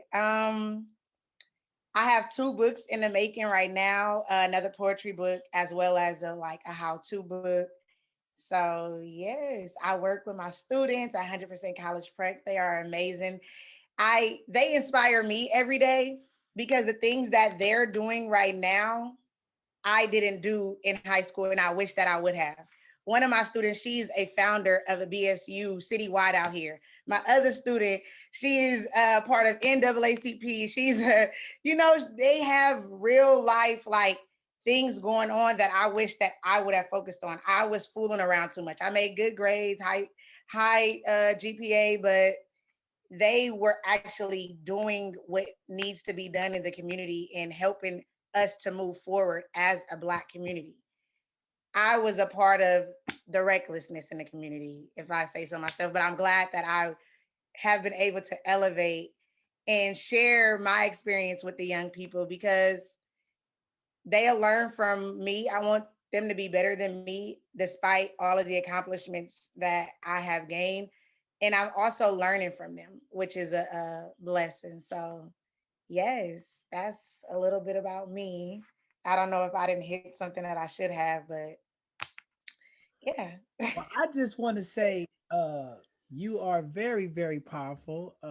And I know the work that you put in, and you could just tell from tonight the energy with Siobhan and different ones in the program. Just want to say thank you, because we need more leaders like you to come back and give back. And I think that's one of our biggest pushes that we try to push here is we got to give back to the community. So many times as people climb the corporate ladder, the educational ladder, they forget about where they came from or they forget about the people. And definitely you a pillar of the community. We thank you for coming back, working with our young people, giving them hope and inspiring them. I want to get your book and support it. I don't know. You didn't tell us what the book was about, but I will go ahead and support you with the book. I promise you, I will make sure we get the book. So basically it's a book of poems. So this is a state where I was being vulnerable as a writer. I decided to do poetry before I got to my novels and everything, just to give my readers a chance to connect with me before they read something as fictional. All right. Well, I'm going to support you. I don't have enough hair, as you can see, to get braids, but I have a grandbaby and I have enough young ladies that can use some hair. So I'm going to make sure Mr. Shell get a donation for your hair, and maybe we can support and get you to maybe take care of some young sisters in the community. I'll talk to Shell. Maybe we could set something up where you could do a couple of young girls' hair in the community, and I'll sponsor it and make sure that you get compensated for your hard work, sister. Rico, you want to say anything? You know I do. I just want to say you're very inspirational. Like definitely listening to you and listening to your story, I'm over here in awe.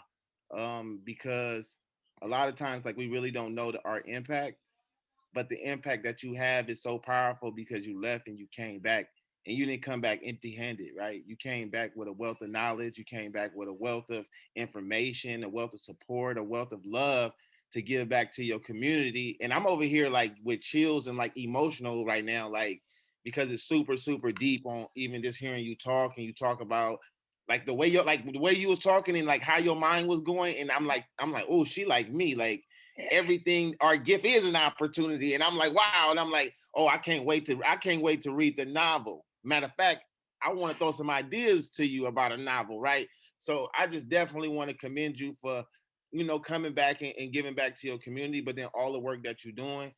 You definitely just a natural impact for our communities because you definitely come up from it. And regardless of your past or whatever has ever happened in your youth, I think that that's in our youth. And I think that, sometimes it's best just to not have no regrets because at the end of the day, look where you at now, right? It's like that song, Look at Me Now. Hey, look at me now, right? They can look at you now and see where you at, you know what I mean? And I can hear it, you know what I mean? I want to get to know you, you know what I mean? And definitely do whatever I can to support you and uplift your Black excellence.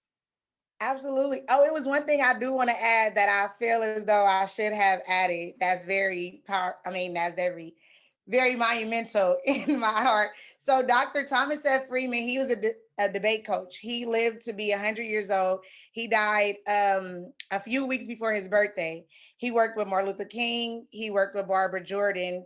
He worked with Mickey Leland. And he also, I don't know if anyone has seen The Great Debaters, but if you've seen The Great Debaters, Denzel Washington came to Texas Southern to work with Dr. Freeman on The Great Debaters. So he called Dr. Freeman. I have a whole video of him explaining how it happened, the situation. And I love to share with you guys. It's on my YouTube page as well. But I was on the debate team at first because I'm very opinionated. I'm very strong. I'm very passionate about whatever I feel. As you can see, like my mind is going everywhere and my words is not always getting exactly what I want out. So I'll be like super excited. I'm trying to calm myself down.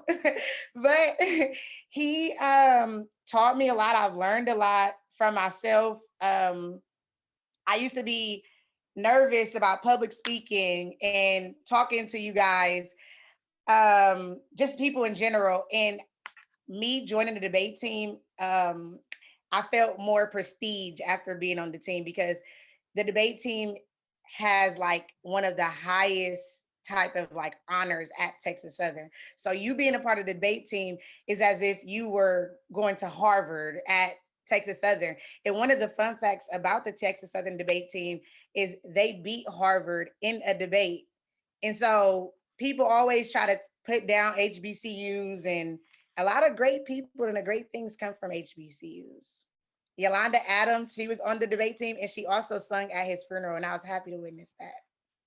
Wow, powerful stuff. Want to say thank you because again, that's what it's about. And as we talk about this, as we transition in our communities, it's good that he was able to give you that wisdom and you take that knowledge and move on. And that's something we have to continue to do in our community. As people start getting up in age and as our elders start transitioning, we have to make sure we empower the young people with the information that they need to be successful. And I just want to say this because I had the same issue you had.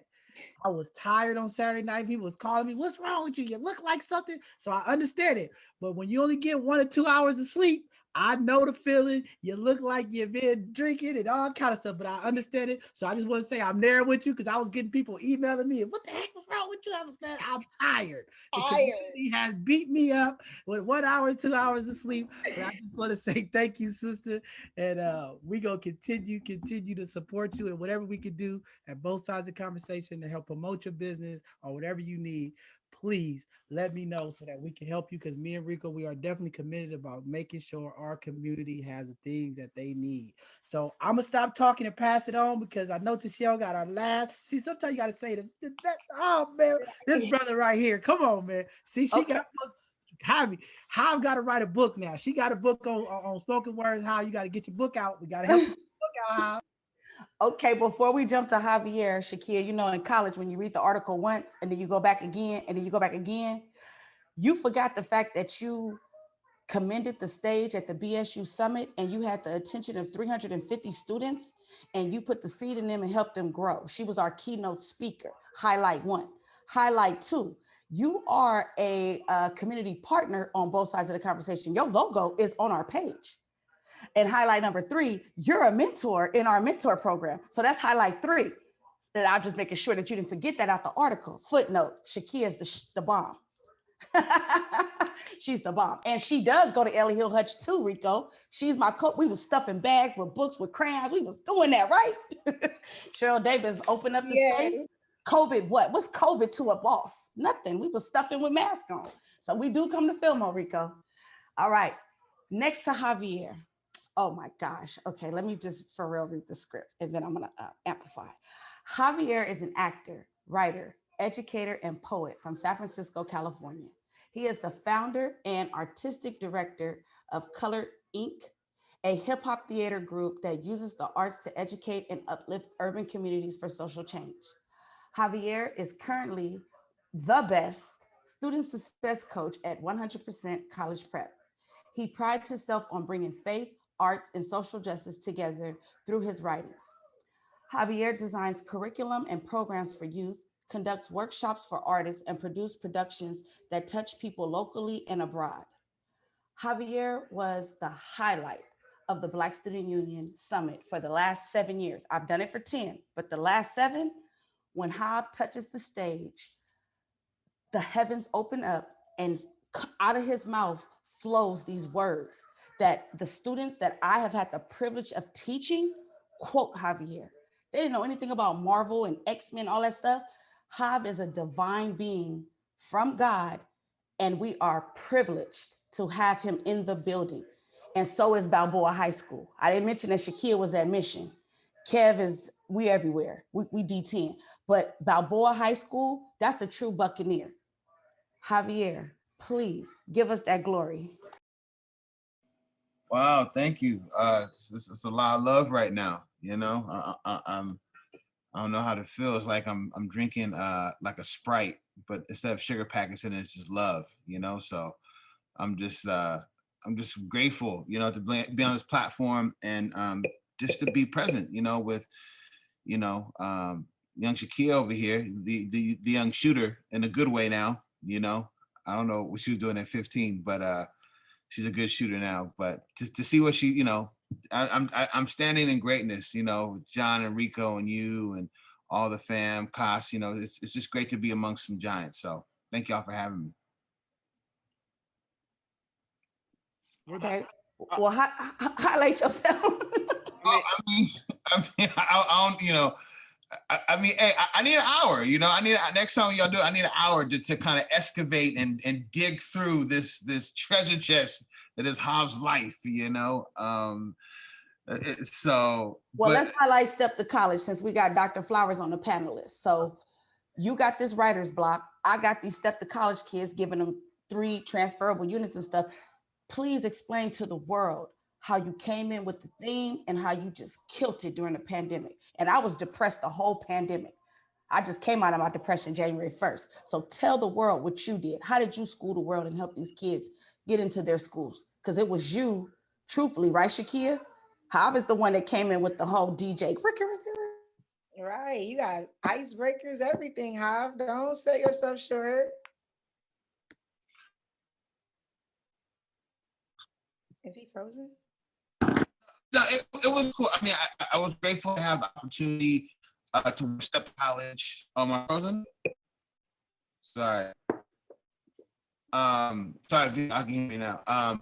So basically, I have the opportunity to come in and write for Step to College through the creative rights department that we're building, and through that, I was able to teach young people how to basically tell their personal statement in a creative and positive way, and a positive light, right? Like there's one thing to, you know, hey, I'm gonna write to this administration and say, here's my life, here's what I've been through, this is who I am. But it's another thing to like actually do it in a creative aspect and to put some sauce on it, you know, some creative sauce. And so I was able to do just different writing techniques, different prompts, different just techniques to open the kids like nasal passages in the poetry. To be honest with y'all, you know, they started writing it in a way that was very unconventional, and I was just grateful to see the results of them writing their personal statements in these unconventional ways and getting scholarships and all these amazing opportunities. You know, it seems like all the poets, you know, got into college first. and it begins scholarships. All the ones who were very intentional about saying, I'm going to use my gift through my personal statement, God rewarded first and foremost. The last shall be first, and the first is the poets. Come on, somebody. And they got theirs and more to come. So yeah. That's definite. And then for the upcoming semester, you know, just in case somebody on here listening, like, what am I doing with my kid in March, April, May? What we doing? Yeah. So at 100%. So what happened was basically, you know, I've never done anything like this where we got the kids' personal statements. We did a poetry slam. We just said, look, man, and all of us, Shekia, everyone, you know, Deontay, Miss Maya, all contributed to this really amazing curriculum.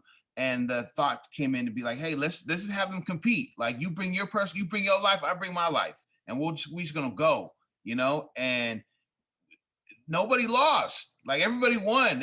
We couldn't be like, oh, your life is worse, and you know, everyone brought it, and we learned so much from some of the most quietest, introverted young people when we gave them that outlet to be like free and say, man, here's who I am. Oh, by the way, I drop bars too. Oh, by the way, I'm a creative. And so I was blown away. I said, look, we got to put this on stage. We got to put this on camera. We got to film this. This right here is like gold in our community, and the community and the world needs to know that young people are deciding to be bold and make declarations on who they are. You know what I'm saying? Like, y'all, like it's hard saying this over Zoom. Like, y'all would have had to be there, like John and Rico, like y'all would have had to be there. Again, we've been doing this for 20 plus years. You know, Shekia over here with the Masters, you know, me and Tashelle been doing this work for a long time. And for me to be stuck, it's not easy. I do poetry. I don't even like poetry like that. But when I'm hearing these kids say some of the most prolific stuff, I said, everything has to stop. This has to be a priority, getting these young people's voices out. So what we're doing is, shout out to Charmaine, the homie from DC. We're gonna be doing it like a performance block, you know, of them sharing their stories. And as y'all seen it, you know, we're coming on y'all platform. Hopefully, John, you know, if you'll call me back one of these days, we'll do this poetry event. You know, I already told you how we about to expose our community with the work you do. I'm just waiting for you to give me a date and time, and we're gonna put together. I don't want to hear no more waiting on you. You just tell me when it's gonna happen. I'm projecting. No, absolutely. It's funny enough, I've been thinking about it a lot. But we really want to give these kids platforms to share what they're saying. I mean, you see, we have, you know, Siobhan in our group who's making the news right now. You know what I'm saying? Like, really going viral with this thing at Lowell and being a leader. So it's already organically been happening, but now we're going to be more intentional about giving these young people a platform and a mic and a stage to just let them go run loose and school the world. Like Nas said, if I rule the world, but our kids are saying, nah, if I school the world, classes in session. So that's what we got going on in the spring going into summer. Wow. And just so everybody know, like Siobhan, I'm not even gonna say all the names. The students that we have, I've had for 4 years. Even if you came to me tomorrow, you still gonna be on point like Tia, huh? Mm-hmm. But we have programs, we have roadmaps, we have Jumpstart to College, we have SAT prep, we have Step to College class, we have Brothers and Sisters Making Change. What else? Am I missing something? We got academic tutor. Black Series. We got Black Series. Now with both sides of the conversation, we got this virtual mentor thing coming through. So if any parent can hear the sound of my voice, we have things for your child to do. And they will be fundamentally 100% ready for the real world. And yes, I do go to Fillmore. I go as far as North Beach. I go to the Pacific Ocean. I ain't scared of any. I'm scary, but I'm not scared. If you need our services, all you have to do, like Miss Karen Rose said, call us, email us, get on the website. We are not hard to find. These are actual factual people who live in the city that worked during the pandemic. And thank you, Shekia, for being on the call, because 4 a.m., girl, this is some real hours. You too, Jav, you've been on the clock since 10 this morning. Like, I don't know if our timesheets are like truly accurate, but I know YCD appreciates our effort. Educational drive, DJ gives us everything. Mr. Waters gives us everything. And now we got both sides of the conversation amplifying our students' voices. I'm gonna sit back, relax, and take off my ponytail in a minute. Yeah, I'm glad you said that about the hours. No, I'm not trying to log them in, but I just think like right now we're in a a season where we guys got to go hard. Like this last almost 2 months, we've been working on a grant that's going to bring all this together, right? Arts, college prep, entrepreneurship, and I'm not going to say financial literacy because I think that's a white term. It's a true term. It's a white term. I think for Black people, it's financial justice, right? To know historically how we've been disenfranchised and why it's important that we need to have more examples like Shekia, who kids are in college with a hustle, a couple hustles, you know what I'm saying? That they're not just relying off some scholarship or, you know, some job at Taco Bell, you know, whatever. Like, no, they're out here pushing work, you know what I mean? So what's going to happen in Bayview going into the summer is going to be a model. In Frisco, we create model people and we create models. And I'm not trying to copy anybody else across the country. Frisco makes dope stuff up. So God bless what everyone else is doing, but y'all gonna be looking into 94124 and Fillmore too. But I'm just saying, particularly for over here, I'm a Sunnydale guy, by the way, Lakeview in the house too. But one San Francisco, we learned that Saturday. One San Francisco. One San Francisco with many branches. No, it's funny. But yeah, one tree trunk. That's San Francisco. So get ready to see what's coming out of our hood for real. It's gonna be amazing. Do we hear a poem, Hob? Rico, you want to say something, Rico? Of course.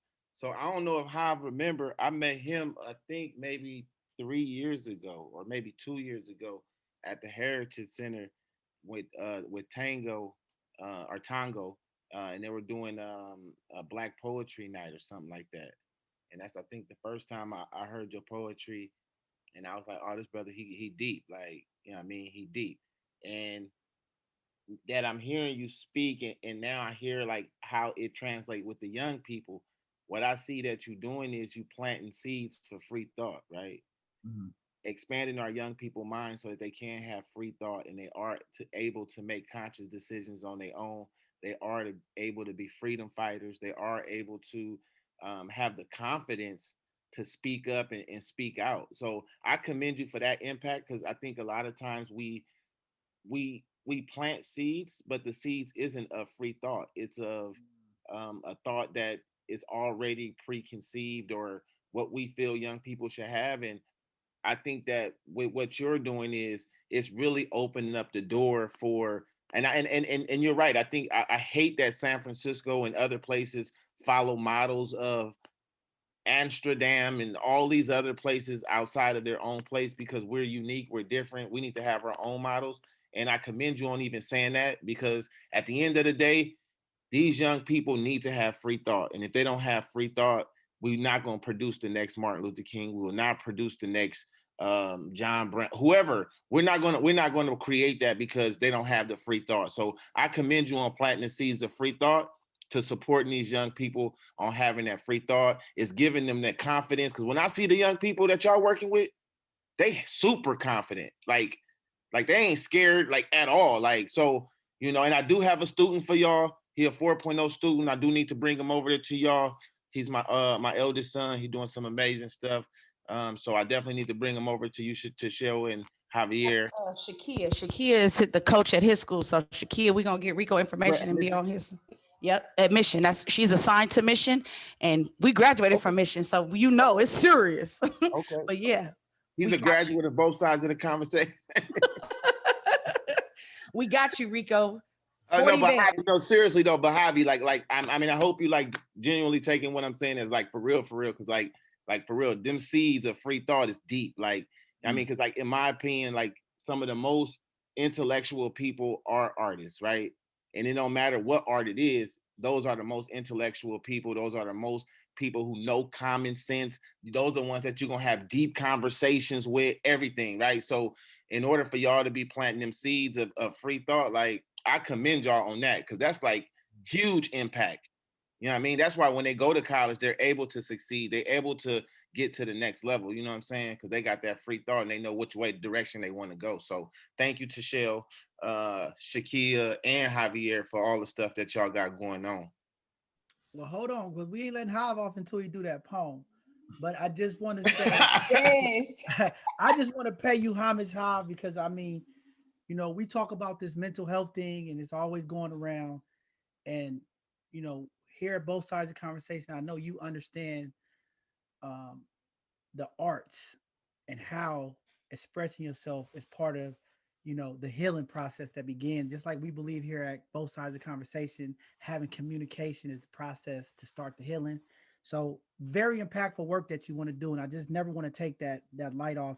And I know you've come on several times and do it. And I just want to say that you have some of the amazing words, man, and you touch people's souls in ways. And I just hope you keep doing the things that you're doing because it is needed. And there is a lot of work going on. I'm looking forward to all the work that's going on in these collaborations with 100%, SF Rebels, Black to the Future, YCD, Mega Black, like a lot of people. I mean, shout out to our mayor, shout out to our Cheryl Davis for making sure that education is a priority. And I have to keep saying this. And for DJ and them at YC supporting education, Uncle Stink them at Ella Hill Hutch and the Mo, for Rico and the Mo, supporting education. We have to continue to educate our young Black and brown babies. This is very important and it is very impactful for the community. We need to do it and we have to continue to support each other. I see Dr. Flowers on here. Shout out to her for support.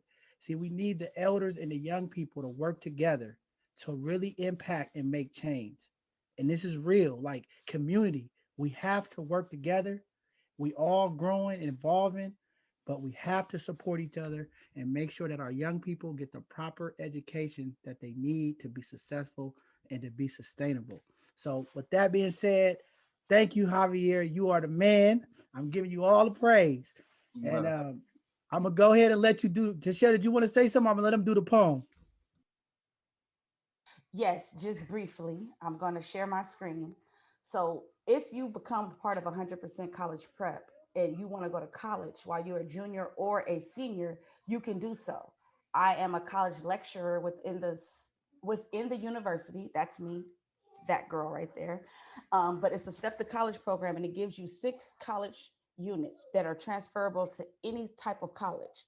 Um, you just get access to the campus. And with that, the Step to College class will be this Saturday featured on the Soul of San Francisco State.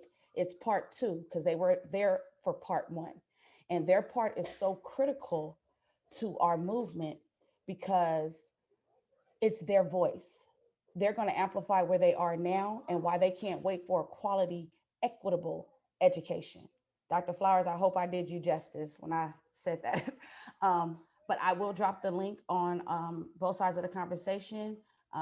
It's basically you register, you come in. John and Rico will be hosting it, you know, asking the questions that some people too scared to ask because it's both sides of the conversation. You don't like it, leave. That's it. So come hear our students speak. The class is critical thinking in educations against social factors in education. So when you go to college, Shekia probably wasn't, but I was. I was the only Black girl in my classroom for 4 years, and I had to embrace that. So I'm teaching my students. Everybody needs pepper on their food.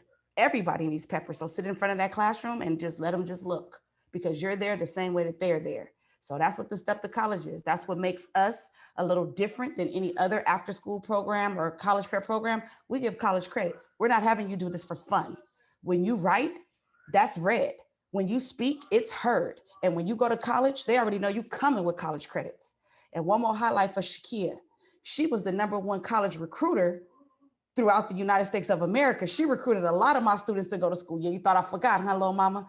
We have HBCU college tours every year. Shekia will be in her Sunday best dress, and our students saw a Bayview Hunters Point product. And she's really the reason why I got a lot of Black girls to start dressing properly. So hats off again. Javier. Before Javier go, that event is you didn't say the time, this Saturday at 11 o'clock. Yeah, me and Rico, we will be there because here at both sides of the conversation, we believe in holding leadership accountable. And we're talking about equity, inclusion, and a lot of things that are not right that our young people have spoken out about. And we will ask the difficult questions and we will make sure that we hold people accountable. That's what we stand by. So with that being said, my guy did this poem this past Saturday, Black History event. Man, this brother is amazing, amazing, amazing. Y'all got to hear this. Please turn your values up and listen to this brother just spread the love into the community. Hey, thank you for that. Right, I see it, Rico. You out here? Okay, I see that. Yeah, I see that. Respect. All right, so I'll do this piece real quick, and then even before that, a shout out to you brought up Nate. You know, I think at 100%, one of my legacies. I hope to leave. I was a student athlete.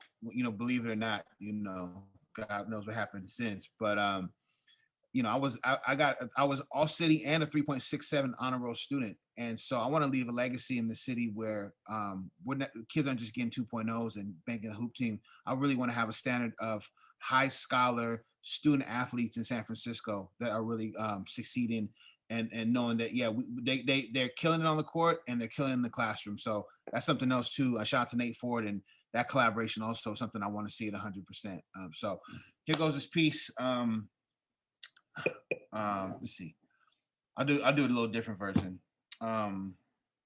Rock, rock, rock. Goodbye, baby, on the treetop. When will this BS and hip hop will stop? Cause what they're saying is truly real whack. So when will real artists like Billie Holiday, Nina Simone, and Tupac and Marvin Gaye come back? I remember Marvin Gaye used to sing to me. He had me feeling like Black and Latino was the thing to be. And suddenly the ghetto didn't seem so rough. I thought we had it tough, although we had enough. And I wish I had Pac here to say that stuff. I had a dream, kind of like MLK. I had this dream. I had a conversation with Marvin Gaye. He said, what's going on in the world today? I said, hey, yo, Marvin, I don't know what to say, but forget it. I'm going to say it anyway. And I said, Marvin, our mothers are still struggling. Marvin, multiple jobs they're juggling. Marvin, and our fathers are either dead or in jail or on the sidelines doing nothing. And while they're not even noticing, their babies are in need of something. It's called attention. And let me mention, these kids got their eyes wide open. They hoping, they scoping to be down with the negativity that hip hop and the media is promoting, but they never be noticing to look down stage. You got 5-year-old kids throwing up gang signs at an early age. How can these kids be so young, but already filled up with rage? And Marvin Gaye's like, why these kids acting that way? I said, Marvin, these kids be relating to what rappers say. They telling me they're ready to ride or die without no delay. They should have known better. I got kids that can spit the illest 16 bars, but doing that same time behind bars in juvenile detention centers. And I said, Marvin, maybe these rappers don't notice. Marvin, maybe these rappers aren't focused. Marvin, that kids nowadays is bonding to their hocus pocus. That's right, your favorite rappers out here telling fibs, and kids try to go out and do the dumb stuff they claim they did. Said, hey kids, Pop X, have unprotected sex. They just sold out our culture just to cash a damn check, because that's what hip hop is lacking, is respect and compassion. We encourage kids to get stupid and high people thinking about their actions, and all they care about is going platinum and battle rapping, but we living in reruns, but they sure don't know what's happening. And what's happening is on the daily, these kids is losing their friends. Their mom and dad are struggling over ends, but all they see on TV is these sorry fashion trends. Throwbacks and fitted caps, but all we doing is going back into slavery, but can nobody fill the WAP? I'm asking you rappers, can y'all rap about more than that? Because the only plaque you're gonna get is the one in your teeth. You got this belief that rims and dissing women are in, and if kids try to be about positivity, you make them feel like it's some kind of sin. Little 6-year-old girls already know how to gyrate their hips. Little boys talking about they got stuff that don't even exist, and I know why they do this, because they love them, man. We got kids singing rap lyrics they don't even understand. She's leaking, she's soaking wet. My milkshake brings all the boys to the yard. I teach you how to stunt. Nah, really, you teach them how to front. You thinking you giving them what they need, but really that's not what they want, because kids need encouragement. But when they listen to the radio, 106.6.1, the evil station, my bad, the people station, they get bad encouragement. Rappers say, don't look up to me. Man, look up to your parents. But when a lot of kids look up, they don't see their parents present. They look at your CD and they stare at your presence and deal with the resentment of not having their parents present. So I'm about to catch them while they rapping, acting, and say, hey, you can be helping kids from baby to go to college instead of subtracting. I call out to all the artists who will listen, like Marvin Gaye used to say, save the children. Keep putting out stuff that these kids need to be hearing, because these kids is like tape recorders. They just repeat what they heard. I tell rappers and fathers, give your kids more encouraging words. Teach your babies about metaphors, similes, and adverbs. You say I got nerve, now you got responsibility. If you can make it about the hood, then come back and help out your community. And don't get me wrong, we can have fun, we can party, we can dance, but when they try to cut all the arts programs from all these after school programs, then someone got to stand up and take some kind of stance. And if y'all don't get this, then your head must be dense, because yeah, hip hop and all these entertainment people, you can be making money, but right now through your lyrics, you sure ain't making no sense. And that's the first artist on both sides of the conversation records. We signing him off top. We signing them off top. Hey, good job, Javi. I love that. I love that. That go crazy. That go crazy. Now, That if go you crazy. Don't feel that in your heart. If y'all don't understand why we say Javi is the man, see, God give people anointings. And this is why I'm saying you got to take this so deep, because your impact is so real. And when you translate this to our young people, they believe they can open up. They could talk about the pain, because we know in our community, there's a lot of silent cries from our young people. We have young people who have so much pain and turmoil from just living in our community. And you are giving them an opportunity to let the world hear and feel their pain. Good job, Javier. Keep doing what you're doing, my brother. This is what's up. Our both sides of the conversation, people that's watching this tonight, tap in with us. If y'all want to see a spoken word with our young people and Javier, we're going to make a program just for them. Tell me so we can just send him all the emails and say, yeah, we want to hear from our young people, because he think his work is not impactful. And I know with this platform and the work he's doing with these young people, the amount of lives that you could change with speaking your truth and your realness, people, rewind it. We'll get it up on our website and our YouTube. Listen to what that brother said. Marvin, good job, Javier. I'm proud of you, my brother. Proud of you, proud of you, He's proud gonna of you. teach me how to do that, and I'm gonna do it one day. I don't know when, but one day I'm gonna do it. Facts. You go, oh, thanks. See, okay, that's a commitment. All right, I still want to everybody. give. Okay, Can I say one thing? Go ahead. please? Sorry. Yeah, you do a poem. Come on now. Yeah, Oh, that's no. it. Yeah, you got to do one. That's it. You got a book. Take one out of your book and give it to the people so we know how to buy the book. Give us one out the book. Give us one out the book. Okay. Let me see if it has, clean language. They not ready for this is both book. sides of the It's called conversation. America, though. This both sides of the conversation. We can go keep it real. If you got to cuss, go ahead. This is both sides of the conversation. I want to hear it. Okay, this one is called America. And it's with 3 Ks. Hold on, let me find it. Right here. America. I constantly try to view the world as a positive place. I look down at my skin and remember my race. I cannot change what God has created. Even if I could, I wouldn't want it any other way. Let us not forget that our ancestors paved the way. My chocolate radiant skin is the reason why America hates me. The way my melanin drip is what makes them sick. How could you hate the skin I'm in? Oh, because of how society views it. They say I'm not beautiful because I'm a darker shade. And the lighter you become, the better the display. Fuck society. Their views of beauty is broken, not to mention stolen. As people, we sometimes get caught up on how society views us, constantly forgetting the ones who govern society are the confused ones, afraid to embrace themselves, envying other races so they humiliate them for the world to laugh at. Coons, mammies, Uncle Toms. We started off as kings and queens. Best believe that. Do not define Black people's beauty by European standards. That's like trying to compare an HBCU to Yale or Harvard, attempting to bruise their egos, dehumanizing their existence, preventing them from governing the world, scared of their power and brilliance. Fuck the system. We are all trapped in America. Drop the C in America and replace it with 3 Ks. Finally understanding. Wow, deep, powerful, my sister. Go ahead and tell Tichelle. I'll make sure I get a book and support you. We'll get a couple to give out to some of our guests. Powerful. We are not going to be unapologetically Black in 2021. We're going to be who we are on this platform. We are here to tell our narrative, our story. Some people might not like it. This show is not going to be for everybody. But we are not going to stop being who we are for anybody. And if it means we have to say a couple of cuss words that's going to agitate some people, it's okay, because this is both sides of the conversation, and we're going to be real and we're going to be authentic for our people and our community. And if you're an ally and you want to understand what it's like and what we deal with, this is the place for you. But it's going to get rough. It's going to get tough. And it's going to get ugly in some of these conversations, but it's going to be real and it's going to be from our people. And that's what it is. So, hey, John, hey, real quick, if we do a poetry thing, can we do a great debaters thing with Shekia? You could do whatever. Y'all listen, 100% college prep. We are family. You know what they say? Like my niece was on here. Whatever you want to do, Y'all just tell me and we gonna make it happen. Y'all don't even have to ask. So I'm taking the ass out to Shell. Make it happen. And shout out to you, John.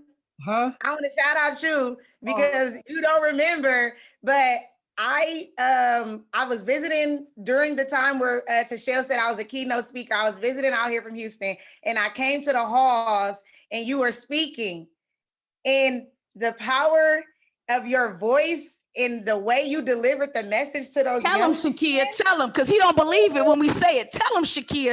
I had the chills sitting there as if I was locked down, ready to change my life. So I want to shout out you. I know I remember it from somewhere. Oh, thank you. You know, that's what we do. You know, I've done 20 years of work with our young people in San Francisco Juvenile Hall. I am always going to be committed to my youth. I believe in second chances. And I always tell people this. Every kid ain't gonna change. We ain't gonna save everybody. But I know the work we've done, we have saved a lot of young people. And thank you for remembering that, because I'll be telling Tashelle, I'll be like, I don't be remembering what I be saying. She's like, God, them kids be listening to you. They be like, I don't be knowing. You know, I just be going on. Sometimes I'll be rambling, but I know we've impacted, and I know the work you're doing, Shekia, is impacting. I'm looking forward to working with you and Tashelle with our women mentor group, and working with Hav and Kevin and all of them. Like, this collaboration is going to be very, very big, especially partner up with SF Rebels and Nate Ford, and you know, working with Erica Scott, working with Black to the Future, working with DJ at YCD, working with Mega Black, working with our people. It's gonna be, we are gonna impact the community, and they just don't know. We got some stuff coming that's gonna impact our young people in our community. And I just want to say thank you, sister. You are powerful. Don't change who you are. See, this is what I keep telling our young people. Speak your truth. We got to stop letting people tell us who we have to be. We are different people. We like to stick to, oh, we're traditional. There's nothing traditional about westernized civil living that we have here in the United States. We have been robbed of tradition. So I want our people to stop saying we do everything traditional. We make history. Y'all seen Karen Rowe. Y'all see our mayor. Black excellence is real. We make history. That's what we do. So with that being said, we're going to go ahead and wrap this up.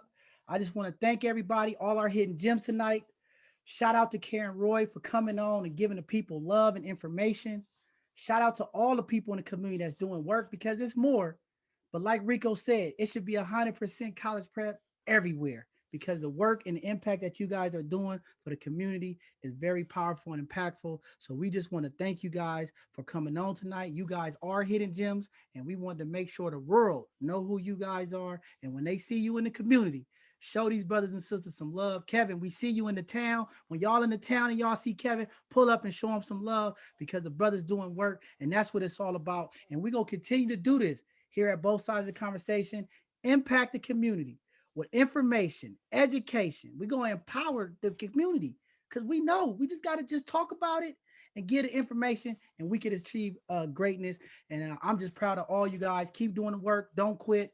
Just keep grinding it out, because that's what it's all about. I see you, Kevin, in the back. We love you too, bro. Looking forward to just connecting with you and doing a bunch of stuff coming up to really impact our community. And with that being said about education, this Thursday, we are having another Educational Thursday series. We have a powerful young lady that's going to come on here. She's talking about insurance. Here at Both Sides of the Conversation, we are intentionally getting the information to our community. We know our community is hit the hardest when it comes to violence and people dying in our community. And we want to make sure that all our families have the right insurance to protect themselves when our loved ones are lost, whether it's to violence, to COVID, or whatever, because we understand here, generational wealth is passed by protecting your assets, and having that insurance to protect your family is where it is, because sometimes these funerals and these services could put a family financially in a ruin. And we got to keep our Black wealth, and it starts with protecting our asset. So we have a sister coming on, Simone Davis. She was a hidden gem here at Both Sides of the Conversation. She is Miss America. She ran in the top running. Like, this sister is powerful. She is a movement. She is doing all kind of stuff in our community, working with our young people, but she is about educating our people about finance and insurance. And we're looking forward to having her on this Thursday at 6 p.m. Looking forward to seeing everybody tune in for that. And then this Sunday, all the brothers out there, I want all the brothers to hear me right now. This Sunday, our Sunday conversation, we are talking about relationships. We are having a 2-week series. We are talking about dating, relationships, everything that deals with this relationship pot. I know it's Valentine's Day. I understand this Sunday is Valentine's Day, but this might be a good opportunity for some of our couples who are struggling, some of our people who looking to be couples, to get some information and learn. This is not going to be a bashing party. I'm gonna tell y'all now, this is not going to be a bashing party. This is going to be a informational education, understanding between the men and women of our community. We're trying to figure out how we can bring our Black love together because, as Karen said, it's a family dynamic. It takes the man, the woman, or whatever the relationship is to raise our young people. We have to have Black love, brown love, family in the community, and it starts with relationship and understanding. So I'm hoping that everybody gets that we're going to be listening to understand. Listening to understand. We are not going to be bashing. We are going to learn from each other. And I know when we talk about relationship, there's going to be some trigger points. People are going to get hot, but we're going to keep it respectful and we're going to try to learn from each other. And this is a 2-week series. So if you would like to be a panelist for my man in the community, the ladies are signing up, brothers. We need to hear from our brothers. This is a time to talk to our sisters and tell them the struggles of being single or married in relationship. This is our time to speak up. See, the brothers, the sisters doing the work. They got their women groups. They talking to each other. Hey, girl, hey, girl. This is time for the fellas. All these fellas out here to speak up and let's talk to our sisters and let them know how we can fix these issues that we have because we want to stop this gender war, love each other, and build beautiful communities. So this Sunday is going to be a powerful conversation at 2:00. Please go to bothsidesoftheconversation.org. Go to the website if you would like to be a panelist for this conversation. Maybe you a relationship coach, maybe you a dating coach, maybe you a family therapist, and you want to help facilitate this from a professional standpoint. Please reach out to us at bothsidesoftheconversation.org, and we go have you sign up and be a panelist. And you can help us support this conversation. And then we'll follow up next Tuesday with another Hidden Gem segment of some more amazing hidden gems in our community that is impacting our community, doing amazing, amazing things. So thank you all again for tuning in and joining us for another segment of Hidden Gems here at Both Sides of the Conversation, where we're going to continue to push through and looking forward for all the impact that we're going to be doing in the future in our community. So thank you guys all again for joining us. Any questions? If anybody trying to reach out to Javier, please reach out to us. We'll get you connected with him. But we want y'all to get on there and vote and send messages and tell us how powerful his words is so we can make sure that we help push him to amplify him and get him ready to come on this stage and use both sides of the conversation to get his voice and his message out to the people because we love the work that he's doing. So thank you all for joining. We're going to end this session. We'll see you guys this Thursday for our Educational Thursday. We love y'all. Peace. We all people. Y'all heard the sister say compassion, humility, and humanity is everything. Let's keep loving on each other. Let's keep loving on you and bring the community together. We'll see y'all this week on Thursday.